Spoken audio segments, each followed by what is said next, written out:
So hey guys, welcome back to the PDS के expert. मेरा नाम है रजत पाल।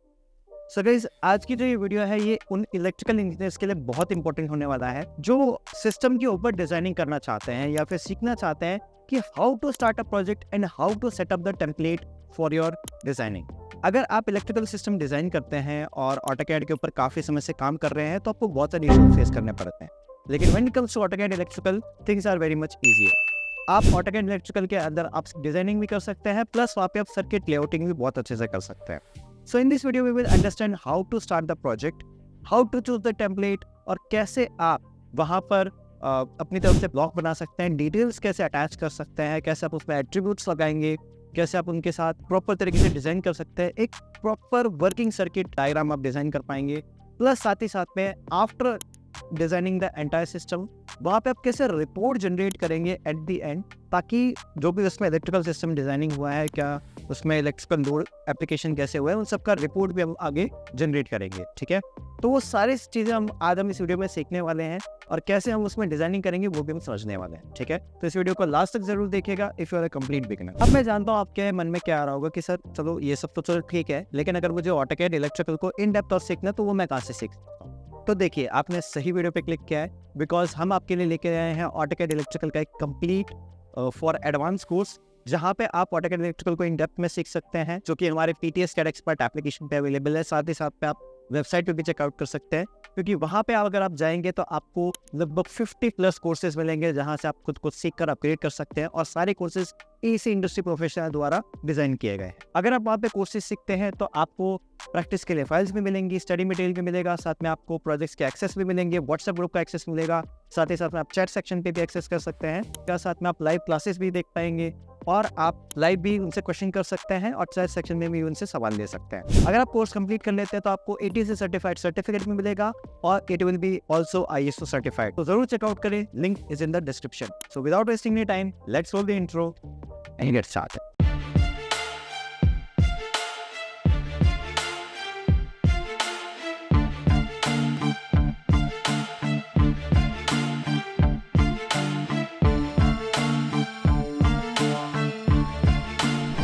बेसिकली ये हम लोग आज ये जो एक स्कीम है, ये हम लोग आपकी स्क्रीन पे स्कीम दिख रहा होगा, ये स्कीम हम लोग आज ड्रॉ करना सीखेंगे ऑटोकैड इलेक्ट्रिकल के अंदर, कि किस तरीके से हम लोग ऑटोकैड इलेक्ट्रिकल में इन चीज़ों को हम लोग ड्रॉ करते हैं। ठीक है, उम्मीद करता हूँ कि ये सेशन आपको काफ़ी समझ में आएगा एंड काफ़ी प्रोडक्टिव लगेगा।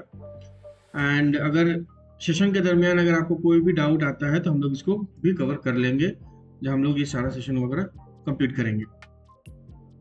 तो मेरा जो बेसिक फंडा है आज की क्लास का या आज के सेशन का, वो ये रहेगा कि हम लोग इंडस्ट्री के अंदर आज ये देखेंगे कि इंडस्ट्री के अंदर एक ऑटोकैड इलेक्ट्रिकल पे किस तरीके से प्रोजेक्ट पे काम होता है एंड इस ऑटोकैड इलेक्ट्रिकल पे हम लोग किस तरीके से प्रोजेक्ट पे काम कर सकते हैं।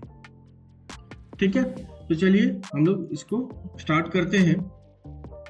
तो सबसे पहले जो हमें जानना ज़रूरी है वो ये है कि जब भी हम लोग किसी प्रोजेक्ट पे काम करते हैं तो प्रोजेक्ट पे काम करने के लिए हमें कुछ इस तरीके का टेम्पलेट वगैरह बनाना पड़ता है। ठीक है, मैं कम्प्लीटली एक प्रोजेक्ट के पर्सपेक्टिव से इंडस्ट्री के अंदर कैसे प्रोजेक्ट बनता है, कैसे टेम्पलेट बनता है, वो टेम्पलेट बनाने के बाद हम लोग धीरे धीरे स्कीमेटिक पे जाएंगे।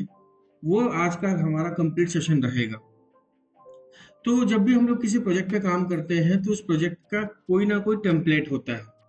अब चूंकि हम नए हैं, हमें सीखना है कि हम ये टेम्पलेट बना कैसे सकते हैं अपने लिए, या कई बार ऐसा हो सकता है कि ऑर्गेनाइजेशन आपको ये बोले कि मेरा ये इंफॉर्मेशन है, ये इस इंफॉर्मेशन के जरिए मुझे एक टेम्पलेट बना के दो। क्योंकि हमें और आपको ऑटोकैड इलेक्ट्रिकल आता है तो लोग ये कह सकता है कि मुझे इन चीज़ों से टेम्पलेट बना के दो। तो उस केस में हम लोग कैसे टेम्पलेट बनाएंगे वो जानना ज़रूरी है, और इंडस्ट्री के अंदर ये स्टैंडर्ड पे काम करना बहुत इंपॉर्टेंट होता है। तो हम लोग ज़्यादा इसको कैसे क्रिएट करते हैं, तो देखिए ये जो हमारे पास पहले से बनी बनाई टेम्पलेट्स हैं, हम लोग इसको भी यूज़ में ले सकते हैं, लेकिन कोई फ़ायदा नहीं है, ब्लैंक टेम्पलेट है। कई बार मैं आपको एक इन्फॉर्मेशन दिखाता हूँ, इस इन्फॉर्मेशन में मैं आपको एक चीज़ यहाँ पर समझाता हूँ। कि एक सेकेंड, हाँ, मैं आपको एक एग्जांपल के तौर पे ये दिखा रहा हूँ कि जैसे देखिए कई इंडस्ट्री में ना कुछ इस तरीके का आपको टेम्पलेट देखने को मिलेगा, जहाँ पे अल्फाबेट, ये देखिए अल्फाबेट्स हैं ABCD एंड न्यूमरिक, ये दोनों ही आपको दिखने को मिलेगा। अब अगर अल्फा न्यूमरिक हमको चाहिए, अब अल्फा न्यूमरिक क्यों चाहिए होता है, तो कई बार इंडस्ट्री के अंदर जो स्टैंडर्ड होता है आईसी स्टैंडर्ड में अल्फा न्यूमरिक टेम्पलेट चलता है।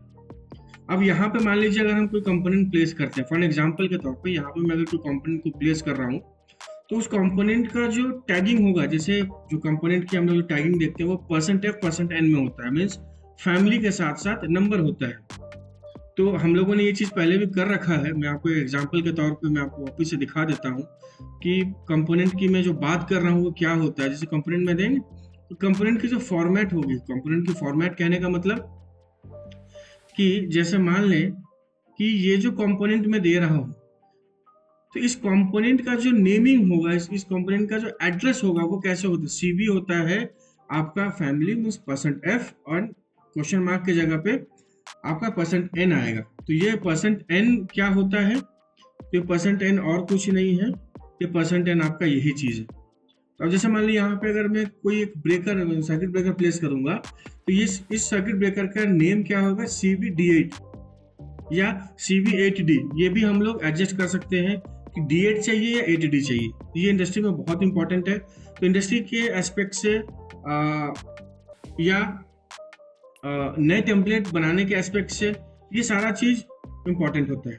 अब मैं इस बात को बार बार एम्फसाइज क्यों कर रहा हूँ कि मुझे नया टेम्पलेट चाहिए, क्योंकि एक बार जब मैं टेम्पलेट बना के रख लूंगा तो मेरे पास ये ऑप्शन होगा कि मैं बार बार मुझे टेम्पलेट बनाने की जरूरत नहीं पड़ेगा। मुझे सिर्फ और सिर्फ क्या जरूरत पड़ेगी, मुझे सिर्फ और सिर्फ अगर जरूरत पड़ेगा तो मुझे उसके अंदर की जो दी हुई डेटा है उस डेटा को ही हम लोग सिर्फ और सिर्फ चेंज करेंगे। जैसे आज क्लाइंट XYZ था, कल क्लाइंट 1 2 3 होगा, उस क्लाइंट का स्केल का रेशियो कुछ और होगा, किसने बनाया, कौन बनाया, किसने चेक किया, जो ड्राइंग हम बना रहे हैं उस ड्राइंग का टाइटल नेम क्या है, उसका पैनल का नेम क्या है, उसका क्लाइंट कौन है, उसका कंसल्टेंट कौन है, उस प्रोजेक्ट का नाम का क्या है, ठीक है। उसके बाद उसका उस पर्टिकुलर प्रोजेक्ट का जॉब नंबर क्या है, ड्राइंग नंबर क्या है, स्केल क्या रखेंगे, शीट कौन सा है। तो ये जो मैंने इतनी सारी चीज़ों को बोला अभी आप लोगों के सामने, ये सारा इंफॉर्मेशन एक टेम्पलेट कैरी करता है। अब जब वो टेम्पलेट कैरी करता है तो वो टेम्पलेट बेसिकली एक इंफॉर्मेशन किसी भी यूजर को दे रहा है। वो यूजर जब उस पर्टिकुलर ड्राइंग को हाथ में लेगा तो वो चीज़ों को समझ पाएगा कि ये किस पैनल के लिए है, या ये स्कीम किस प्रोजेक्ट के लिए है, या किस क्लाइंट के लिए है, उसका स्केल क्या है, किसने बनाया, कितनी बार रिवीजन हुआ है। अब रिवीजन क्या होता है कि जैसे मान लीजिए कि मैंने एक प्रोजेक्ट बनाया, वो प्रोजेक्ट मैंने किसी क्लाइंट को भेजा, अब वो क्लाइंट उस प्रोजेक्ट को स्टडी करने के बाद उसने कुछ कमेंट्स दिए कि मुझे ये चीज़ ऐसे चाहिए, ये चीज़ ऐसे चाहिए, या कुछ कंपोनेंट्स को रिप्लेस किया या चेंज किया या कुछ रेटिंग चेंज करी, तो वो वापस से मेरे पास आया, मैंने उसको वापस से रेक्टिफाई करके भेजा। तो जो मैंने मैंने फर्स्ट बार तो मैंने उसको सोर्स फाइल दी, वो स्टडी करने के बाद मुझे भेजा, मैंने उसको वापस एडिट करके भेजा, तो रिवीजन 1 हुआ। फिर उसको कोई चेंजेस दिखा तो रिवीजन 2 हुआ, मैंने करके दिया। तो ये सारा इंफॉर्मेशन हम लोग एक टेम्पलेट के अंदर एक प्रेजेंट करते हैं। अब इस टेम्पलेट को बनाना हमारे लिए ज़रूरी इसलिए और हो जाता है कि जो कंपोनेंट हम इलेक्ट्रिकल, क्योंकि हम लोग ऑटोकैड इलेक्ट्रिकल यूज़ कर रहे हैं, ऑटोकैड यूज़ कर नहीं रहे हैं, तो ऑटोकैड इलेक्ट्रिकल के अंदर क्या होता है कि ये जो सारे कंपोनेंट्स हैं, ये सारे के सारे कंपोनेंट्स की एक नेमिंग होती है। जो लोग हमारे इस वीडियो को देख रहे हैं और जो लोग नए होंगे, तो मैं आप लोगों से रिक्वेस्ट करूंगा कि मेरे ओल्डर वीडियोस को देख लीजिएगा, तो आप चीज़ों को रिलेट कर पाएंगे कि बेसिकली मैं कहना क्या चाह रहा हूँ। फॉर एन एग्जाम्पल कि अगर मैं यहाँ पे एक एग्जाम्पल के तौर पे मैं आप लोगों को समझाता हूँ, जैसे मान लीजिए कि ये कोई प्रोजेक्ट मैं ले रहा हूँ, ठीक है, ये मेरे पास कोई एक प्रोजेक्ट है। अब इस प्रोजेक्ट को जस्ट अ सेकेंड,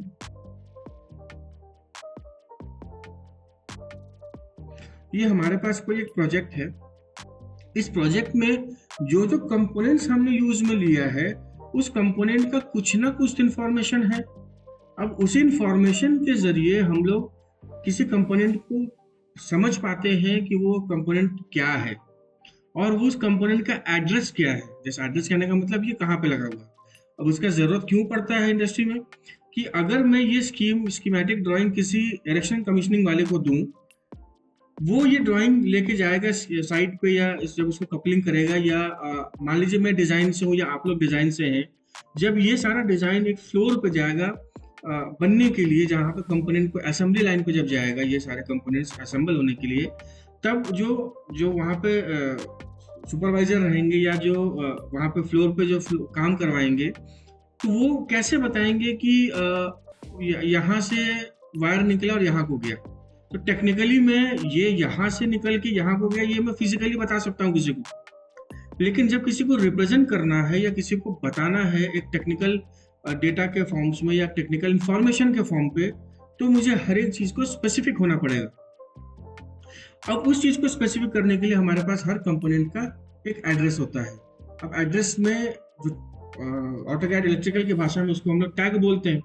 अब वो टैग बेसिकली आपका %f फैमिली से होता है, %n नंबर से होता है, और वो नंबर हम लोग यहाँ पे देख रहे हैं इस तरीके से लैडर से दिया हुआ है। लेकिन ये चीजें मुझे बार बार बनाना पड़ेगा, ये मेरे लिए गवारा नहीं है और एक इंडस्ट्री में बेस्ट प्रैक्टिस नहीं कहलाता है। मैं सिंपली ये चाहता हूँ कि मैं एक प्रोजेक्ट बनाऊं, जैसे ही मैं यहाँ पे कंपोनेंट को प्लेस करूँ, जस्ट अ सेकंड, मैं चाहता हूँ कि मैं सिंपली कंपोनेंट प्लेस करूँ और मेरा यहाँ पे टेम्पलेट बना रहे और ऑटोमेटिकली जो कंपोनेंट में प्लेस करता जाऊँ, ऑटोमेटिकली वो कंपोनेंट मेरा यहाँ पे ऑटोमेटिक टैगिंग होता चला जाए। मेरे लिए ये हेडेक ना हो कि मैं यहाँ पे एक बार कंपोनेंट प्लेस करूँ, फिर मैं इसकी टैगिंग करूँ, फिर मैं लैडर डालूँ, तो ये एक थोड़ा सा अनप्रोडक्टिव हो जाएगा। तो इस चीज को ज्यादा लेट ना करते हुए हम लोग स्टार्ट करते हैं। Just a second.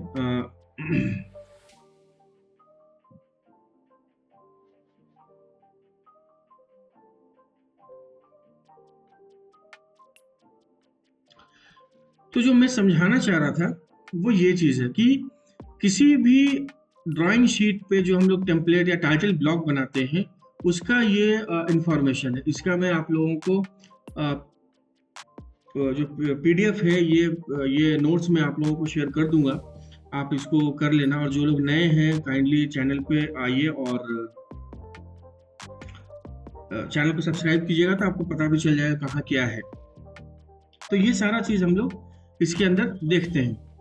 अब बेसिकली जब भी मैं इस शीट पे काम करूंगा तो ये शीट पे काम करने का कुछ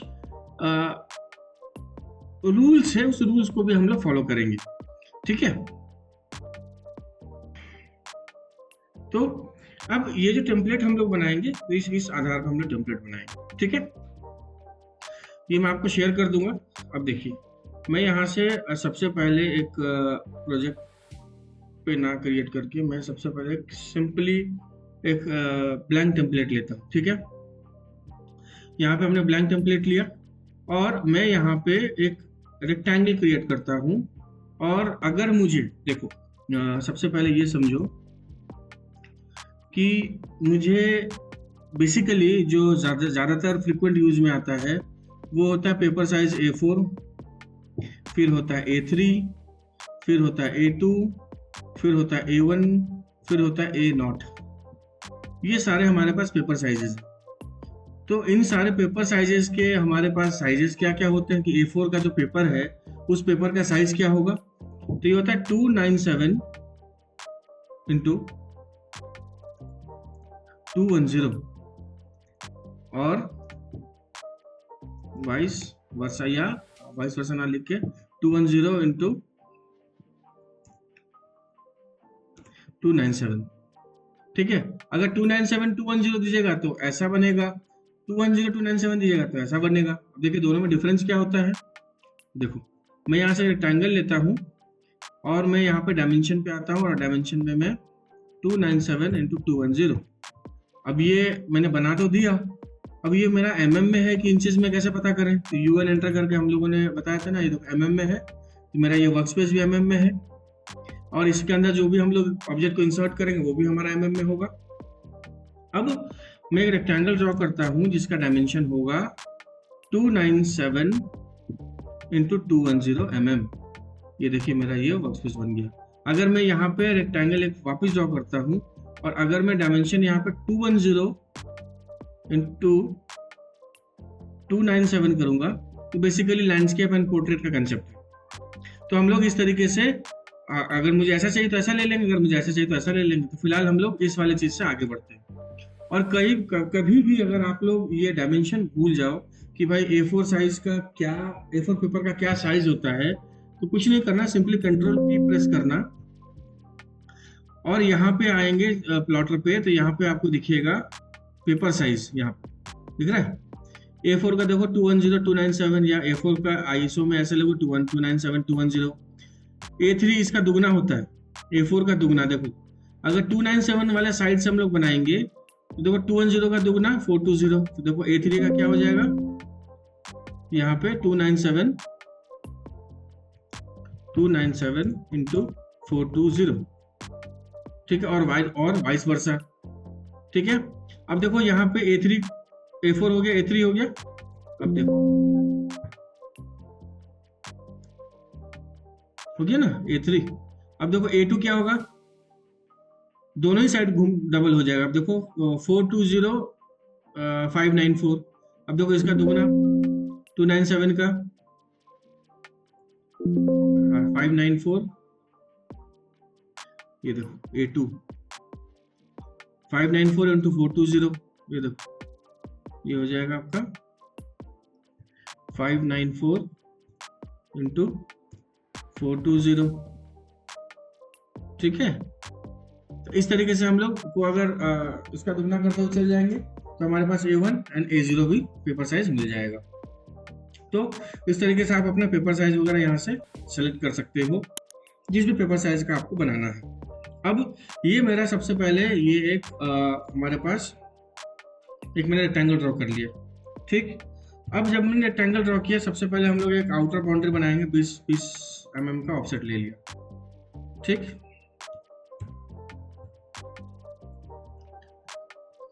चारों तरफ से हमने ये एक आउटर बाउंड्री हमने क्रिएट कर लिया।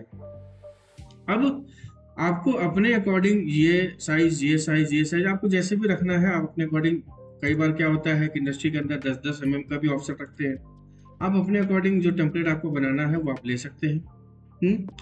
अब कई बार इसको आप यहाँ से डिलीट भी कर सकते हैं और यहाँ पर हमारा जो भी टेम्पलेट होगा यहीं से हम लोग बना भी सकते हैं। तो बेसिकली हमको ये जो इन्फॉर्मेशन चाहिए, मतलब ये साइड और ये वाला, इतने में मेरा ड्राइंग आएगा। और यहाँ तक तो हमें ये मेरा पूरा एक टाइटल ब्लॉक होगा, टाइटल बॉक्स होगा, जहाँ पे हम सारा इन्फॉर्मेशन वगैरह देंगे।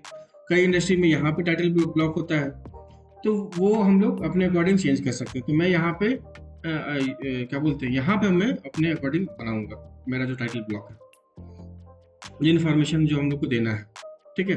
सेलेक्ट करके इसको भी एक्सप्लोर कर लेते हैं हम लोग, तो ये मेरा सेलेक्ट करने में आसानी होगा। मैं यहाँ से एक ऑफसेट लेता हूँ 30 का, ठीक है।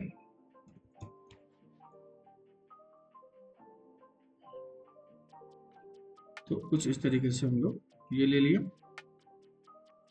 उसके बाद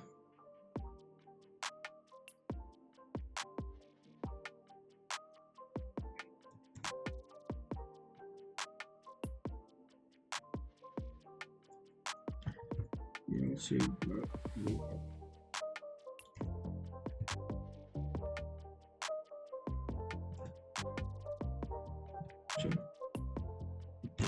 ये हमने रखा। अब देखिए यहाँ से अब मैं ऑफसेट, मतलब आप अपने अकॉर्डिंग इंडस्ट्री में कंपनी अपने अपने अकॉर्डिंग टेम्पलेट वगैरह बनवाती है, तो आप अपने अकॉर्डिंग इसको बना सकते हैं। ये देखिए मैंने यूँ कर लिया। अब मैं यहाँ से अपना डिवीजन स्टार्ट करता हूँ कि मुझे कहाँ क्या कैसा चाहिए।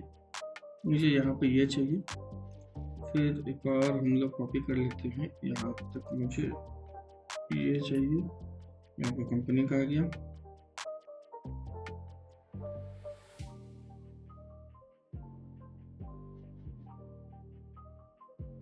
यहाँ पे कंपनी का इंफॉर्मेशन आ गया और यहाँ पे रिवीजन का इंफॉर्मेशन, ठीक है। और हम लोग अपने अकॉर्डिंग उसको जैसे भी ट्रिम करना ट्रिम कर लिया। अब यहाँ से हम लोगों ने अपना ये फॉर्मेट क्रिएट कर लिया। अब यहाँ से समझने का है जो सबसे इम्पोर्टेंट चीज़ है, यहाँ पे हमारा बेसिक ऑटोकैड भी काम आएगा, एट्रीब्यूट्स भी काम आएगा, फिर इलेक्ट्रिकल पे भी इसको हम लोग लेके चलेंगे। तो सबसे पहले टेम्पलेट बनाने के लिए मुझे ये सारी चीज़ों का जरूरत पड़ेगा। अब देखो, जब मैं यहाँ पे इंफॉर्मेशन को मैंने टेम्पलेट बना लिया, अब हम लोग यहाँ से इंफॉर्मेशन इसके अंदर डालेंगे। अब इंफॉर्मेशन जब मैं यहाँ पे डालना चाहता हूँ, तो सबसे पहले मुझे यहाँ पे नॉर्मल टेक्स्ट डालना होगा। नॉर्मल टेक्स्ट के लिए हम लोग क्या करेंगे, यहाँ पे सिंगल लाइन टेक्स्ट भी ले सकते हैं, मल्टी लाइन टेक्स्ट भी। तो सिंगल लाइन टेक्स्ट ही लेके चलते हैं। जैसे मान लीजिए मैं यहाँ से एक स्टार्ट पॉइंट, यहाँ से मैं यहाँ तक कुछ लिखना चाहता हूँ, रोटेशन 0 रख, और मैं मान लो यहाँ पे लिखता हूँ जॉब नंबर। ठीक है, कोई भी ऑब्जेक्ट है उसका मैं जॉब नंबर देना चाहता हूँ। बस मीन्स ये मैं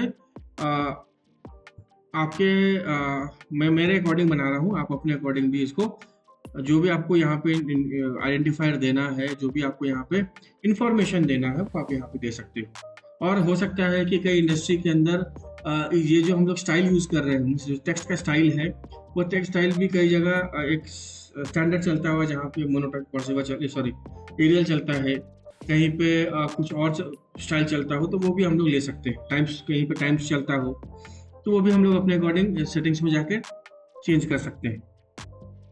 ठीक है, यहाँ पे हमने क्या किया, इसको हम लोगों ने ये हमने एक इंफॉर्मेशन दिया जॉब नंबर का। ठीक है, हम लोग इसको फिलहाल कर लेते हैं कॉपी।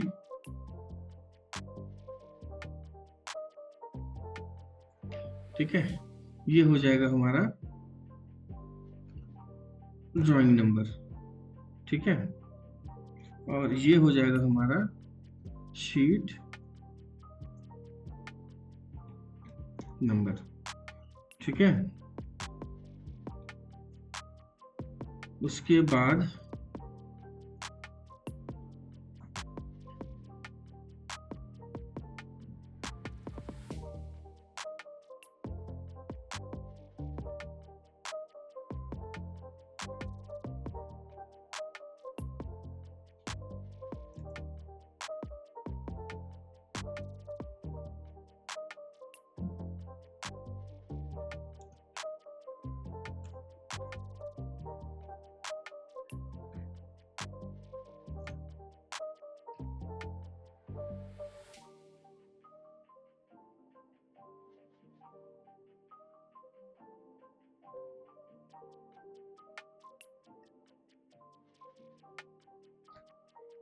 यहाँ पे हम लोग रिवीजन नंबर डाल सकते हैं।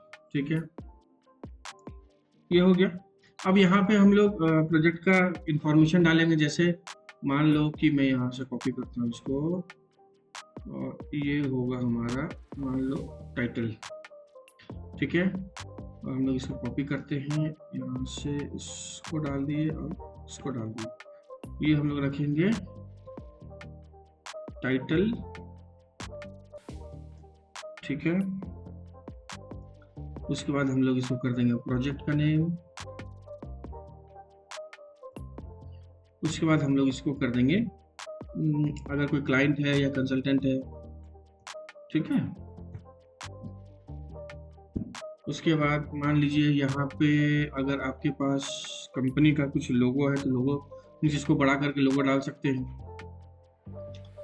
नहीं तो कंपनी का, ऑर्गेनाइजेशन का नेम वगैरह आप यहाँ पे इंफॉर्मेशन दे सकते हैं। जैसे यहाँ पे कंपनी नेम। ठीक है, उसके बाद ये हो जाएगा कंपनी का एड्रेस।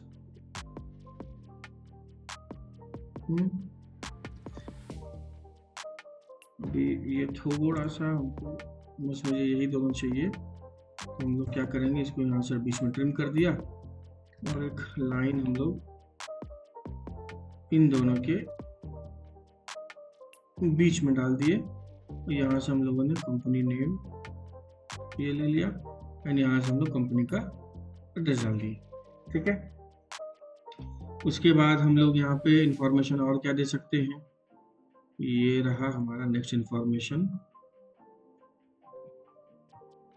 DR क्या बोलते हैं, ड्रॉन बाई। किसने ड्रॉ किया।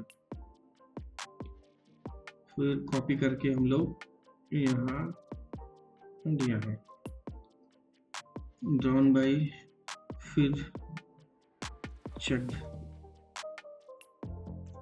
बाय, ठीक, ये हमने दे दिया। और यहाँ पे हमने दे दिया डेट, ठीक। और इंफॉर्मेशन क्या दे सकते हैं, यहाँ पे हम लोग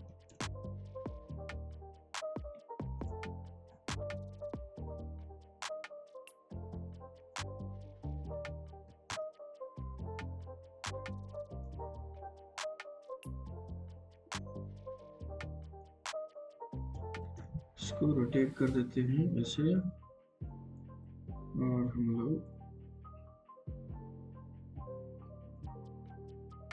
स्केल, ये चीजें अपने अकॉर्डिंग, इंडस्ट्री के अकॉर्डिंग या कंपनी के अकॉर्डिंग आप अपने अकॉर्डिंग चेंज भी कर सकते हो, ठीक है। यहाँ तक मैंने नॉर्मल एक टेक्स्ट डाला है।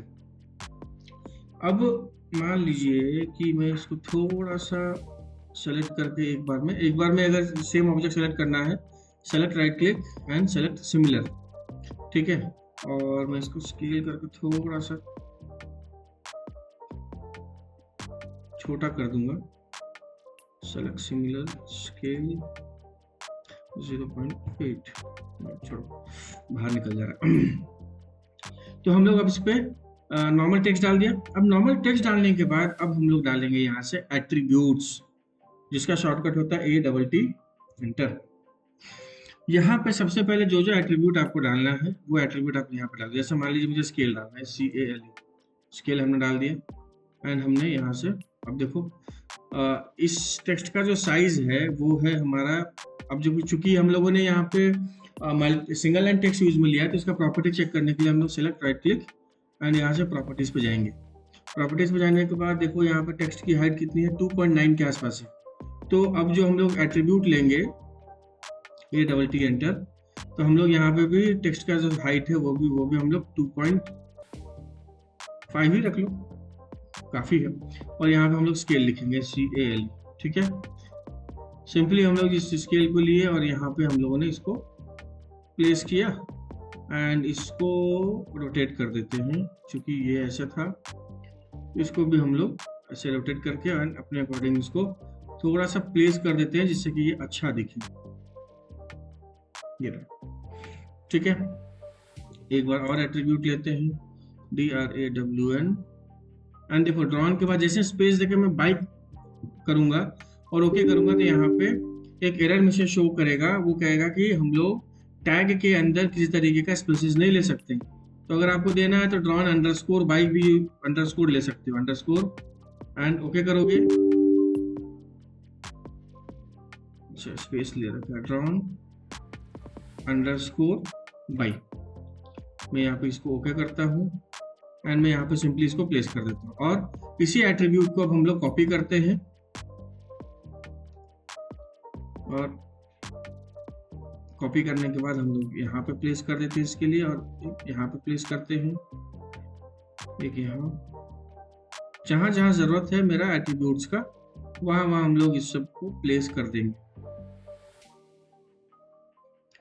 ठीक है। और अपने अकॉर्डिंग फिर एडजस्ट भी करना होगा, इस चीज को आप याद रखिएगा जॉन भाई। और यहाँ पे भी हम लोग इसको कॉपी कर लेंगे,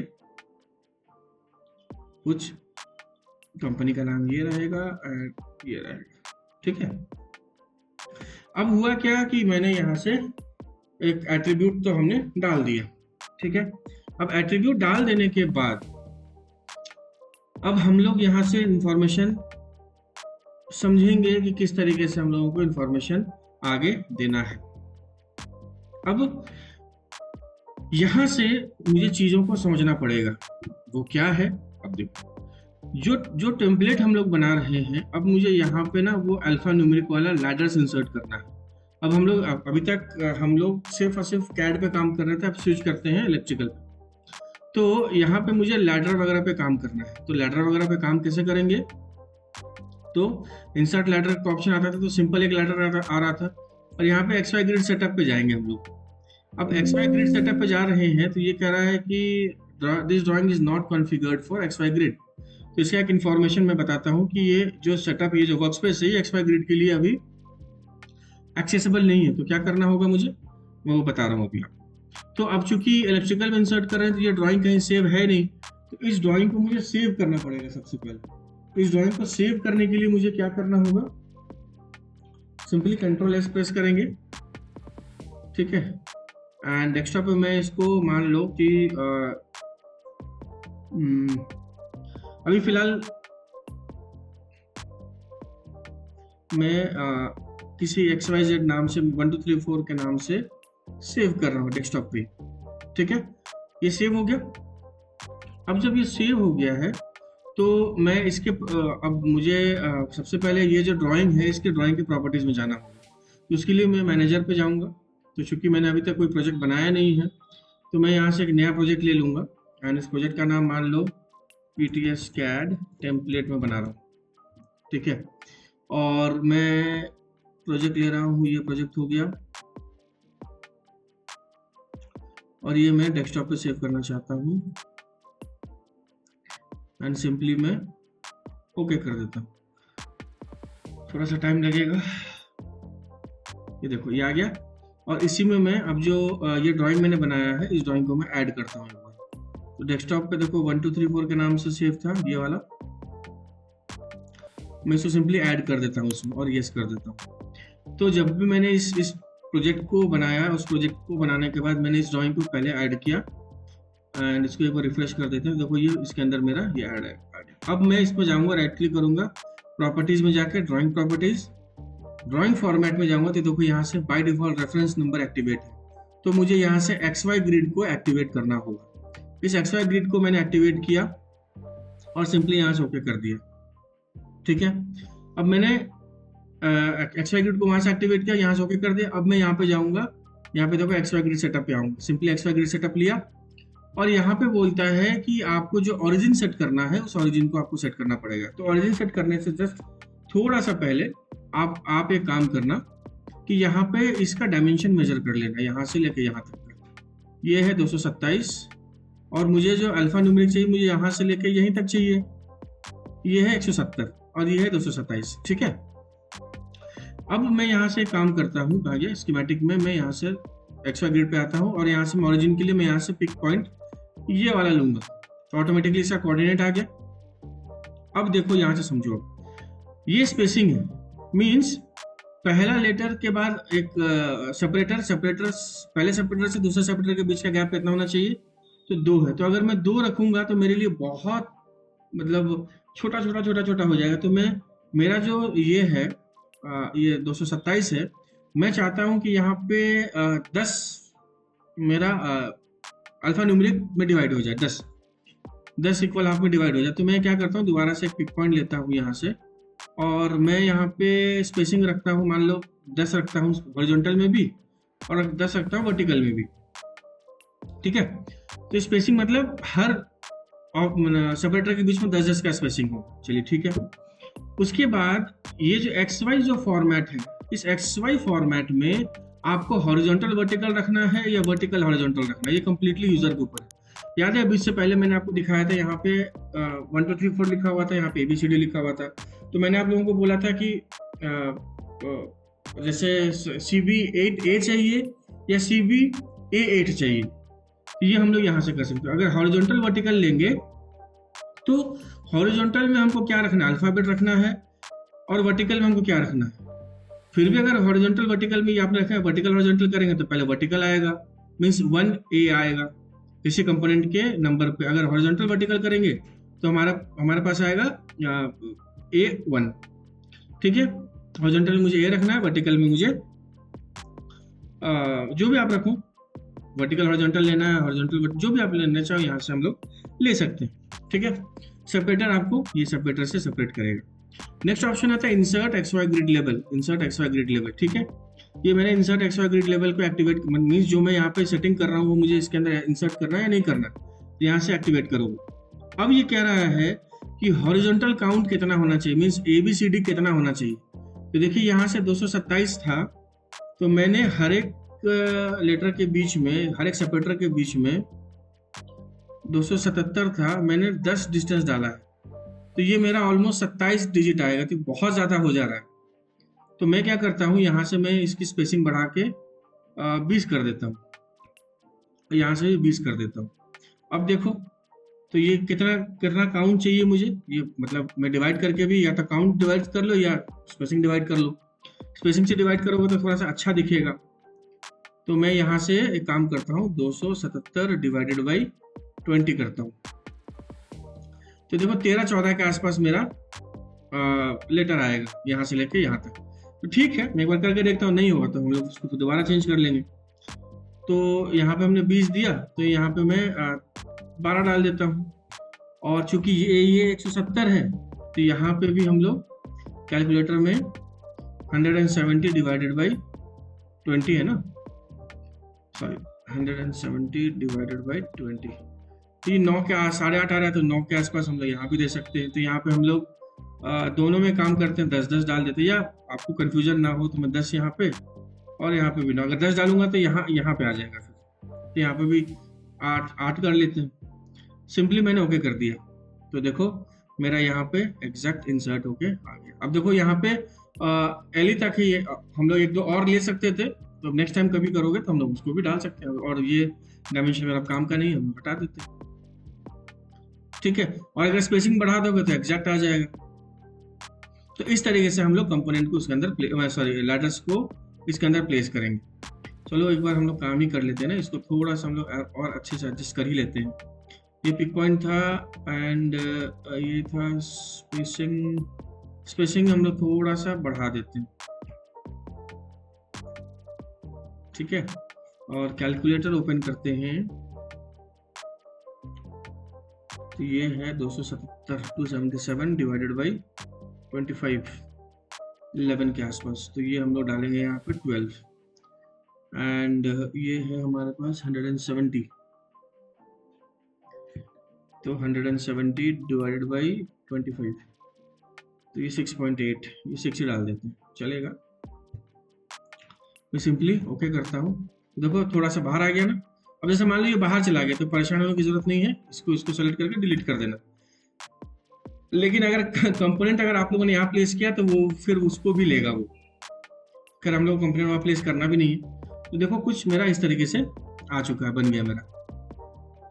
अब जब ये मेरा लैडर मैंने ग्रिड डाल दिया इसके अंदर, ये सारा ग्रिड मैंने डाल दिया टेम्पलेट के अंदर, और मैंने यहाँ पे ये नॉर्मल टेक्स्ट डाला है। तो ये नॉर्मल टेक्स्ट इसलिए डाला है कि लोग समझ सके कि ये ड्रॉन बाय का आइडेंटिफायर है, और ड्रॉन बाय में यहाँ पे हम लोग नाम चेंज करेंगे। तो अभी हम लोगों ने जो एट्रीब्यूट डाला है, अब इस एट्रीब्यूट के बाद हम लोग इसको सिंपली अब ब्लॉक में कन्वर्ट करेंगे, बी एंटर।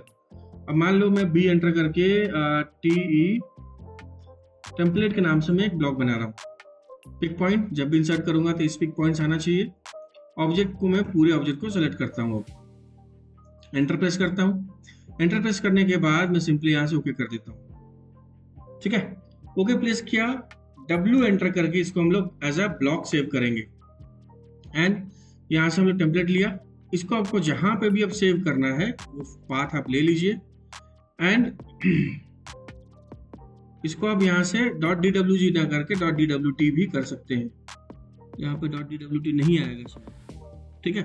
आप सिंपली यहाँ से इसको सेव कर दो एंड ओके कर दो। अब देखो ये मेरा टेम्पलेट आ गया बनके। अब ये जो टेम्पलेट बना है ये अभी भी एज अ ड्राइंग है, ये अभी भी एज अ ड्राइंग बना है, मीन्स ऑटोकैड इलेक्ट्रिकल या ऑटोकैड इसको एज अ ड्राइंग ट्रीट कर रहा है, ठीक है। खैर चलो अभी फिलहाल इतना समझो, आगे मैं बताता हूँ। जैसे मैंने इसको ब्लॉक बनाया था, देखो यहाँ पे भी जो ड्रॉन बाय का एट्रीब्यूट हम लोगों ने डाला था वो सारा का सारा एट्रीब्यूट देखो यहाँ से गायब हो गया, दिख रहा है। वो सारा का सारा एट्रीब्यूट स्केल यहाँ से डाले थे, वो स्केल भी यहाँ से हट गया। अब हम लोग क्या करेंगे, ये देखो ये ब्लॉक बन चुका है मेरा। अब हम लोग इस पर डबल क्लिक करके यहाँ से हम लोग चीजों को चेंज कर सकते हैं, ठीक है। ओहो, एक गलती हम लोगों ने क्या किया, एक सेकेंड हमने इसको चेंज नहीं किया था ना। अब हम लोग इसको काम करते हैं, इसको ड्रॉन बाय हटा के चेक्ड, ये चेक्ड भी लिखोगे तो चलेगा। ये चेक्ड हो गया, ये हो जाएगा डेट। हमने वो नाम चेंज नहीं किया था इसका एट्रीब्यूट डालने के बाद, और यहाँ पे हम लोग कंपनी का नाम लिख देंगे, फिर एड्रेस कर देंगे COMPANY एड्रेस, फिर हम लोग यहाँ पे टाइटल लिख देंगे, ओके। फिर हम लोग यहाँ पे प्रोजेक्ट का लिख देंगे, ओके। फिर हम लोग यहाँ पे क्लाइंट लिख देंगे, ओके। एंड यहाँ पे हम लोग जॉब नंबर लिख देंगे, job_number, यहाँ पर DRG लिख देंगे। आपको जैसा भी लिखना है आप वैसा लिख सकते, लेकिन हमेशा याद रखना टैग में हम लोग स्पेस नहीं देंगे। sheet_number, okay. एंड यहाँ पे हमने रिवीजन का तो कुछ डाला ही नहीं था, तो हम लोग इसको रिवीजन डाल देंगे, एंड ओके, ठीक है। ये हमने किया। इस टेम्पलेट को हम लोग काम करते हैं, डिलीट कर देते हैं। अब हम लोग क्या काम करेंगे, यहाँ से जो हमने स्केल बनाया है और जो हम लोगों ने लास्ट स्टेप में चेंज नहीं, सिर्फ ड्रॉन बाय था, वो हमने चेंज नहीं किया था, तो प्रोसीजर वही है। सिंपली अब हम लोग इसको भी एंटर करेंगे एंड TEMPLA टेम्पलेट के नाम से हम लोग सेव करेंगे। पिक पॉइंट, जहाँ से भी आपको इसको पिक पॉइंट लेना है, एंड इसको जैसे हम लोग ब्लॉक बनाते हैं वैसे सारा ब्लॉक को क्रिएट करेंगे, एंटर प्रेस करेंगे, एंड अगर आपको इसके बारे में कोई डिस्क्रिप्शन लिखना है तो डिस्क्रिप्शन लिख लो, और ओके कर दिया। अब इसको मुझे W ब्लॉक करके हम लोग इसको सेव कर लेंगे। ब्लॉक टेम्पलेट डेस्कटॉप पे सेव करना चाहते हैं, सिंपली मेरा देखो बन के आ गया। तो जैसे ही मैंने यहाँ पे अपना ब्लॉक बनाया, वो ब्लॉक ऑटोमेटिकली बनते ही जितने भी एट्रीब्यूट्स थे देखो सारे के सारे गायब हो गए। चलो ठीक है, अच्छी बात है, गायब हो गए। तो अब मैं काम करता हूँ, मैं इसको यहाँ से बंद कर देता हूँ, ठीक है, एंड मैं इसको भी बंद कर देता हूँ।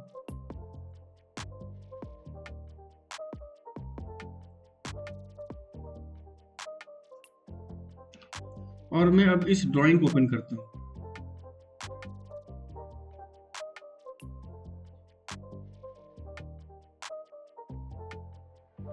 ठीक है।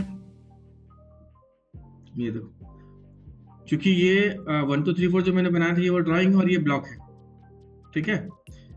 ये 1 2 3 4 के नाम से मैंने ड्राइंग के फाइल को सेव किया था और ये ब्लॉक का फाइल है।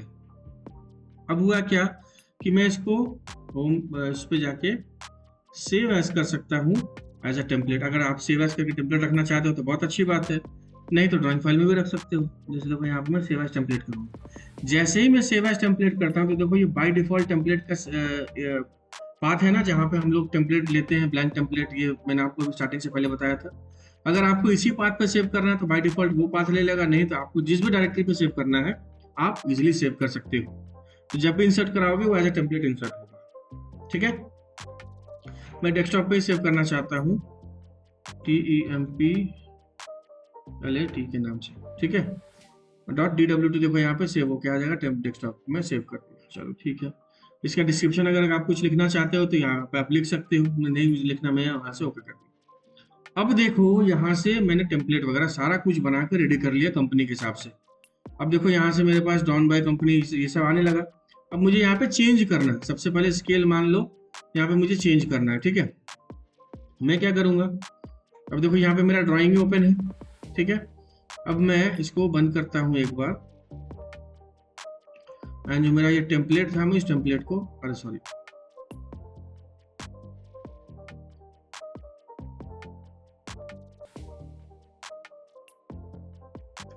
यहाँ से हम लोग ब्राउज टेम्पलेट पे जाते हैं और जो टेम्पलेट मैंने बनाया था अभी वो टेम्पलेट को हम लोग रिकॉल करते हैं, मीन्स कॉल करके यहाँ पे लेते हैं। अब देखो ये सारा टेम्पलेट आ गया मेरा, ठीक है। तो हम लोग इस तरीके से भी टेम्पलेट को कॉल कर सकते हैं। अब देखो यहाँ से मैं इसको एक बार वापस से बंद करता हूँ। अब मैं नया प्रोजेक्ट पे इसको इस टेम्पलेट को रिकॉल करता हूँ। अब देखो यहाँ से जब मैं टेम्पलेट कॉल किया, अब यहाँ से मुझे जितनी बार भी रिक्वायरमेंट पड़ेगी उन सारी चीजों को मैं देखो चेंज कैसे करता हूँ। जैसे देखो यहाँ पे, जस्ट अ सेकेंड, तो देखिए मैंने यहाँ से उस टेम्पलेट को वापस से रिकॉल किया। वो टेम्पलेट रिकॉल करने के बाद अब देखिए यहाँ पे जो भी एट्रीब्यूट्स मैंने डाला था वो देखो सारा का सारा एट्रीब्यूट मेरा यहाँ से गायब हो गया। तो परेशान होने की जरूरत नहीं है। अब हम लोग यहाँ पे क्या करेंगे, जैसे मान लीजिए अब यहाँ पे डबल क्लिक करेंगे ब्लॉक पे, देखो यहाँ पे सारा इन्फॉर्मेशन मुझे यहाँ पे दिख रहा है ना, वो सारा इन्फॉर्मेशन हम लोग यहाँ पे देख रहे हैं और यहाँ पे हम लोग डाल भी सकते हैं। अब जैसे मान लीजिए कि यहाँ पे सबसे पहले रिवीजन है, तो रिवीजन मेरा कुछ नहीं, यहाँ पे 0 रिवीजन है। देखो मेरा ऑटोमेटिकली यहाँ पे फील्ड ऑटोमेटिकली आता चला जा रहा है। मैं यहाँ पे एक ही बार में सब कुछ चेक कर सकता हूँ। जैसे कंपनी का नाम, कंपनी नेम है मान लो PTS CAD एक्सपर्ट। फिर कंपनी का नेम, ये कंपनी का क्या था, ये कंपनी ए, अच्छा एड्रेस है ये, सॉरी, तो ये लिख लो, मान लो इंडिया कर देते हैं, ठीक है। एंड मान लो कंपनी का नेम यहाँ पे हम लोग यहाँ पे PTS CAD एक्सपर्ट कर देते हैं। उसके बाद ये क्या है,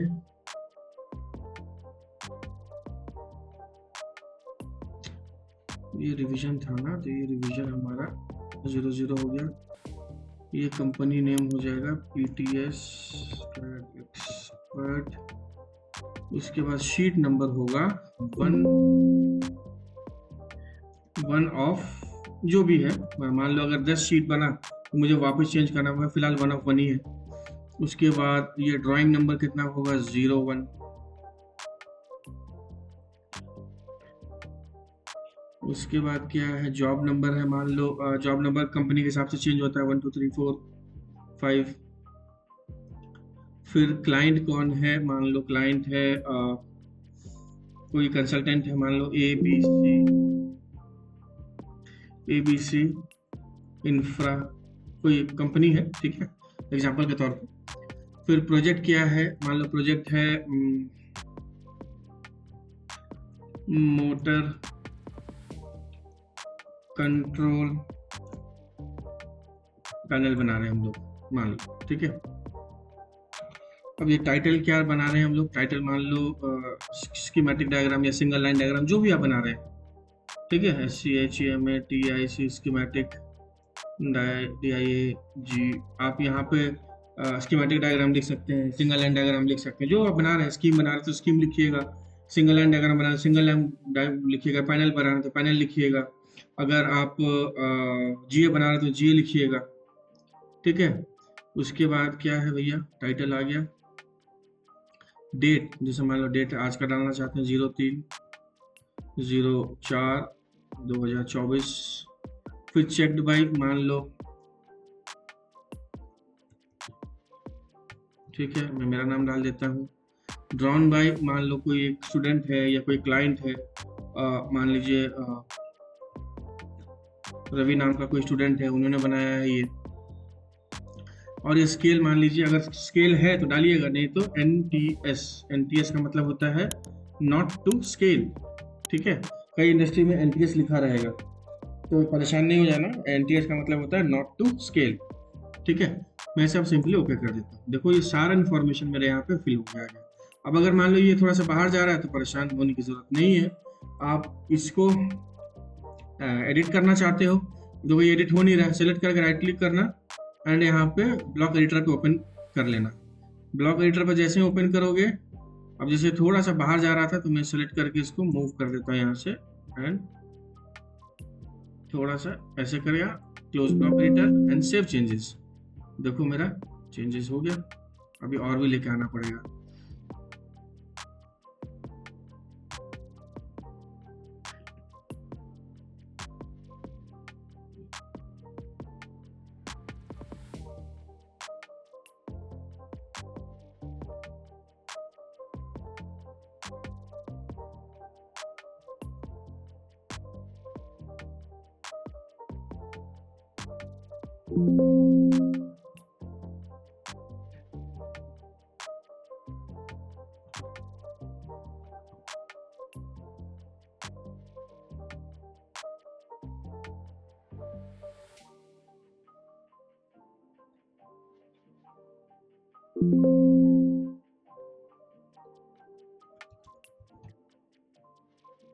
ठीक है, ये मैंने यहाँ के पे डाल दिया। अब मैं यहाँ पे मान लो कि किसी तरीके का कोई सर्किट बनाना स्टार्ट करता हूँ, तो अब आपको इसका यूज दिखाता हूँ कि इतने देर जो मैंने ये सारे टेम्पलेट बनाए, फिर इसके अंदर ग्रिड डाला, फिर लैडर्स डाला, सॉरी ग्रिड डाला, फिर इसके अंदर एट्रीब्यूट डाला। इस एट्रीब्यूट का तो मैंने यूज आपको दिखा दी।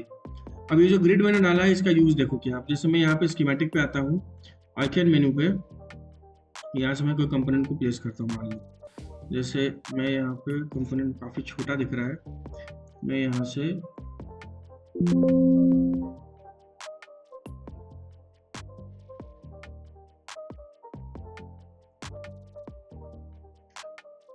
इस कंपोनेंट को मैं मान लो 5 गुना स्केल करना चाहता हूँ। थोड़ा सा दिखने लगा 5 गुना बहुत छोटा दिख रहा है। मैं यहाँ से ये लिया और स्कीमेटिक को मैं 10 गुना कर लेता हूँ यहाँ से। अब जैसे मैं यहाँ पे देखो इसको प्लेस करता हूँ तो देखो यहाँ पे आने लगा PB1C। मैंने सिंपली ओके कर दिया भैया। ये देखो PB वर्टिकल हॉरिजॉन्टल लिए थे हम लोग, देखो PB1C आ रहा है अब लिखा हुआ। अब मान लो किसी और एड्रेस पे मैं कोई और कंपोनेंट को प्लेस करता हूँ, जैसे मान लो यहाँ पे मैं कोई और कंपोनेंट ले लिया, जैसे मान लो यहाँ पे एक और कंपोनेंट प्लेस किया तो देखो PB6 आने लगा। अब मैं यहाँ से कोई जो भी मुझे लुकअप फाइल चाहिए, जैसे मान लो मैं आ गया, मैं एक बार वापस से प्लेस करता हूँ। मैं यहाँ से ये कंपोनेंट लिया यहाँ से और मैं यहाँ पे प्लेस कर रहा हूँ। मैं एग्जांपल के तौर पे कह रहा हूँ आप लोगों को। और मैंने देखो यहाँ पे 1 भी आ गया। मुझे यहाँ पे जो भी लुकअप लेना है या कंपोनेंट की जो स्पेसिफिकेशन देनी है वो मैं हम लोग यहाँ से पुश बटन ले रहा हूँ, तो मुझे पुश बटन AB का चाहिए। मैं एग्जांपल के तौर पे ले रहा हूँ, ये मैंने लिया, सिंपली ओके किया एंड यहाँ पे मैंने ओके कर दिया। तो ये देखो ये कंपोनेंट मेरा प्लेस हो गया। अब इस कंपोनेंट का मुझे अगर एडिट करना है तो select right click and edit component में अगर मुझे यहाँ पे पिन्स डिफाइन करने हैं, 1 2, ये देखो मैंने पिन्स भी डिफाइन कर दिए। तो इस तरीके से अभी हम लोग कंपोनेंट्स को भी प्लेस कर सकते हैं। ठीक है, तो ये फायदा होता है मेरा एक टेम्पलेट को बनाने में और इस टेम्पलेट के अंदर ये ग्रिड को डालने में। तो ये मेरा टेम्पलेट एक बार बनकर फिट हो गया। अब नेक्स्ट टाइम मुझे जितनी बार कुछ इन्फॉर्मेशन चेंज करना हो तो मुझे इतना सारा तामझाम बनाने की जरूरत नहीं है। बस मैं यहाँ पे एट्रीब्यूट सेक्शन में जाके डबल क्लिक करके एडिट करता चलूंगा, ऑटोमेटिकली सारा इन्फॉर्मेशन मेरा अपडेट होता हुआ चलेगा। ठीक है, अब मुझे जैसे मान लो रिवीजन नंबर 2 आ गया तो मैं डबल क्लिक करा यहाँ पे, सिंपली यहाँ पे 0 डालूंगा, यहाँ पे चेंज हो गया। अब मैं ऐसा मान लो यहाँ पे मैं स्कीमेटिक ना बना के मैं यहाँ पे अब SLD बना रहा हूँ, सिंपली SLD लिख के ओके कर दिया, तो मेरा प्रोडक्टिविटी बढ़ जाता है। और इस तरीके से हम लोग अपने इलेक्ट्रिकल के अंदर ग्रिड वगैरह को यूज में ले सकते हैं। ये जो ग्रिड मैंने आप लोगों को करके दिखाया, इस ग्रिड का यूज हम लोग इस तरीके से यूज में ले सकते हैं। अब जो मेरा प्रॉब्लम है कि अब मैं ये सर्किट बनाऊंगा। अब इस सर्किट में मैं कोशिश करूंगा कि आप लोगों को इस तरीके से बताऊं कि जहाँ पे कई बार ऐसा होता है कि कंपोनेंट मेरे लाइब्रेरी में अवेलेबल नहीं, मैं कुछ इस तरीके से लेकर चलूंगा कि कंपोनेंट मुझे लाइब्रेरी में अवेलेबल नहीं मिल नहीं रहा है, तो मुझे कई बार कंपोनेंट बनाना पड़ सकता है। तो बहुत लोग इस सेशन में ऐसे होंगे जिन्होंने ये जो मैं कह रहा हूँ उन्होंने नहीं देखा होगा। तो मैं आप लोगों से रिक्वेस्ट करता हूँ कि मेरा ओल्डर वीडियोस है उसको चेक कीजिए, आपको वो सारा चीज़ समझ में आ जाएगा। और जो नए हैं वो यहाँ पे भी सीख सकते हैं, और जिनको नहीं आता है वो ओल्डर वीडियोस देखिएगा तो आपको वो सारी चीज़ें कवर हो जाएंगी। तो अब हम लोग ये छोटा सा सर्किट क्रिएट करना स्टार्ट करते हैं। तो यहाँ तक हम लोगों ने टेम्पलेट वगैरह तो क्रिएट कर ही लिया था, तो ये हमारे लिए प्रोडक्टिव टूल हो ही गया। और अब हम लोग यहाँ से इसको क्रिएट करते हैं।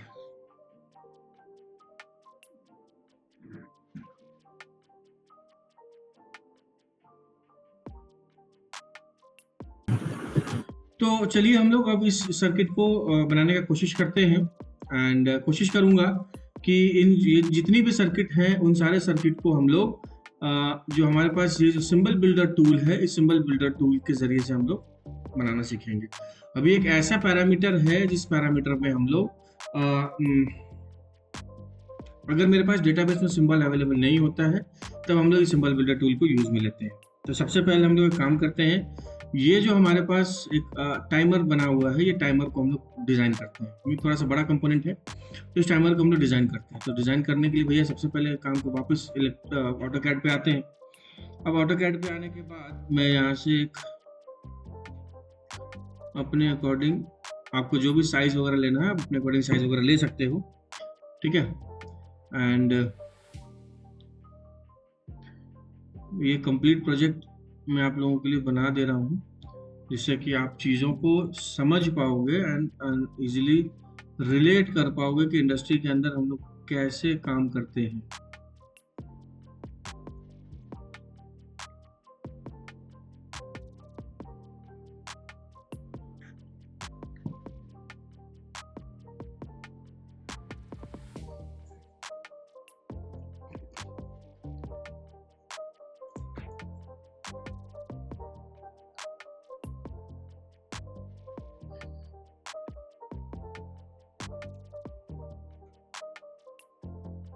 ये आ गया।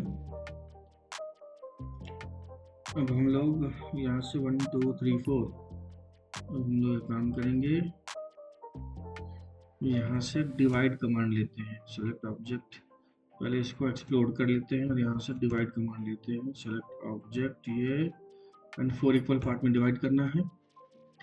PT एंटर, पॉइंट को लिया एंड ये सेक्शन दिखा दिया। 1 2 3 4 नहीं 4 नहीं 5 करो।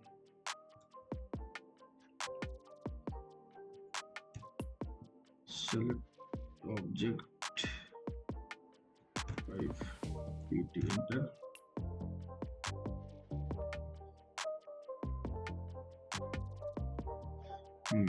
Centre, divide. यहाँ से हम लोग अब सेकंड 5 करते हैं एंड पॉइंट स्टाइल चेंज करते हैं। यहाँ से देखो 1 2 3 4। अब मैंने ऐसे भी कर सकते हो या ऐसे भी कर सकते हो। यहाँ से ये बना लिया, सिंपली इसको कॉपी करो,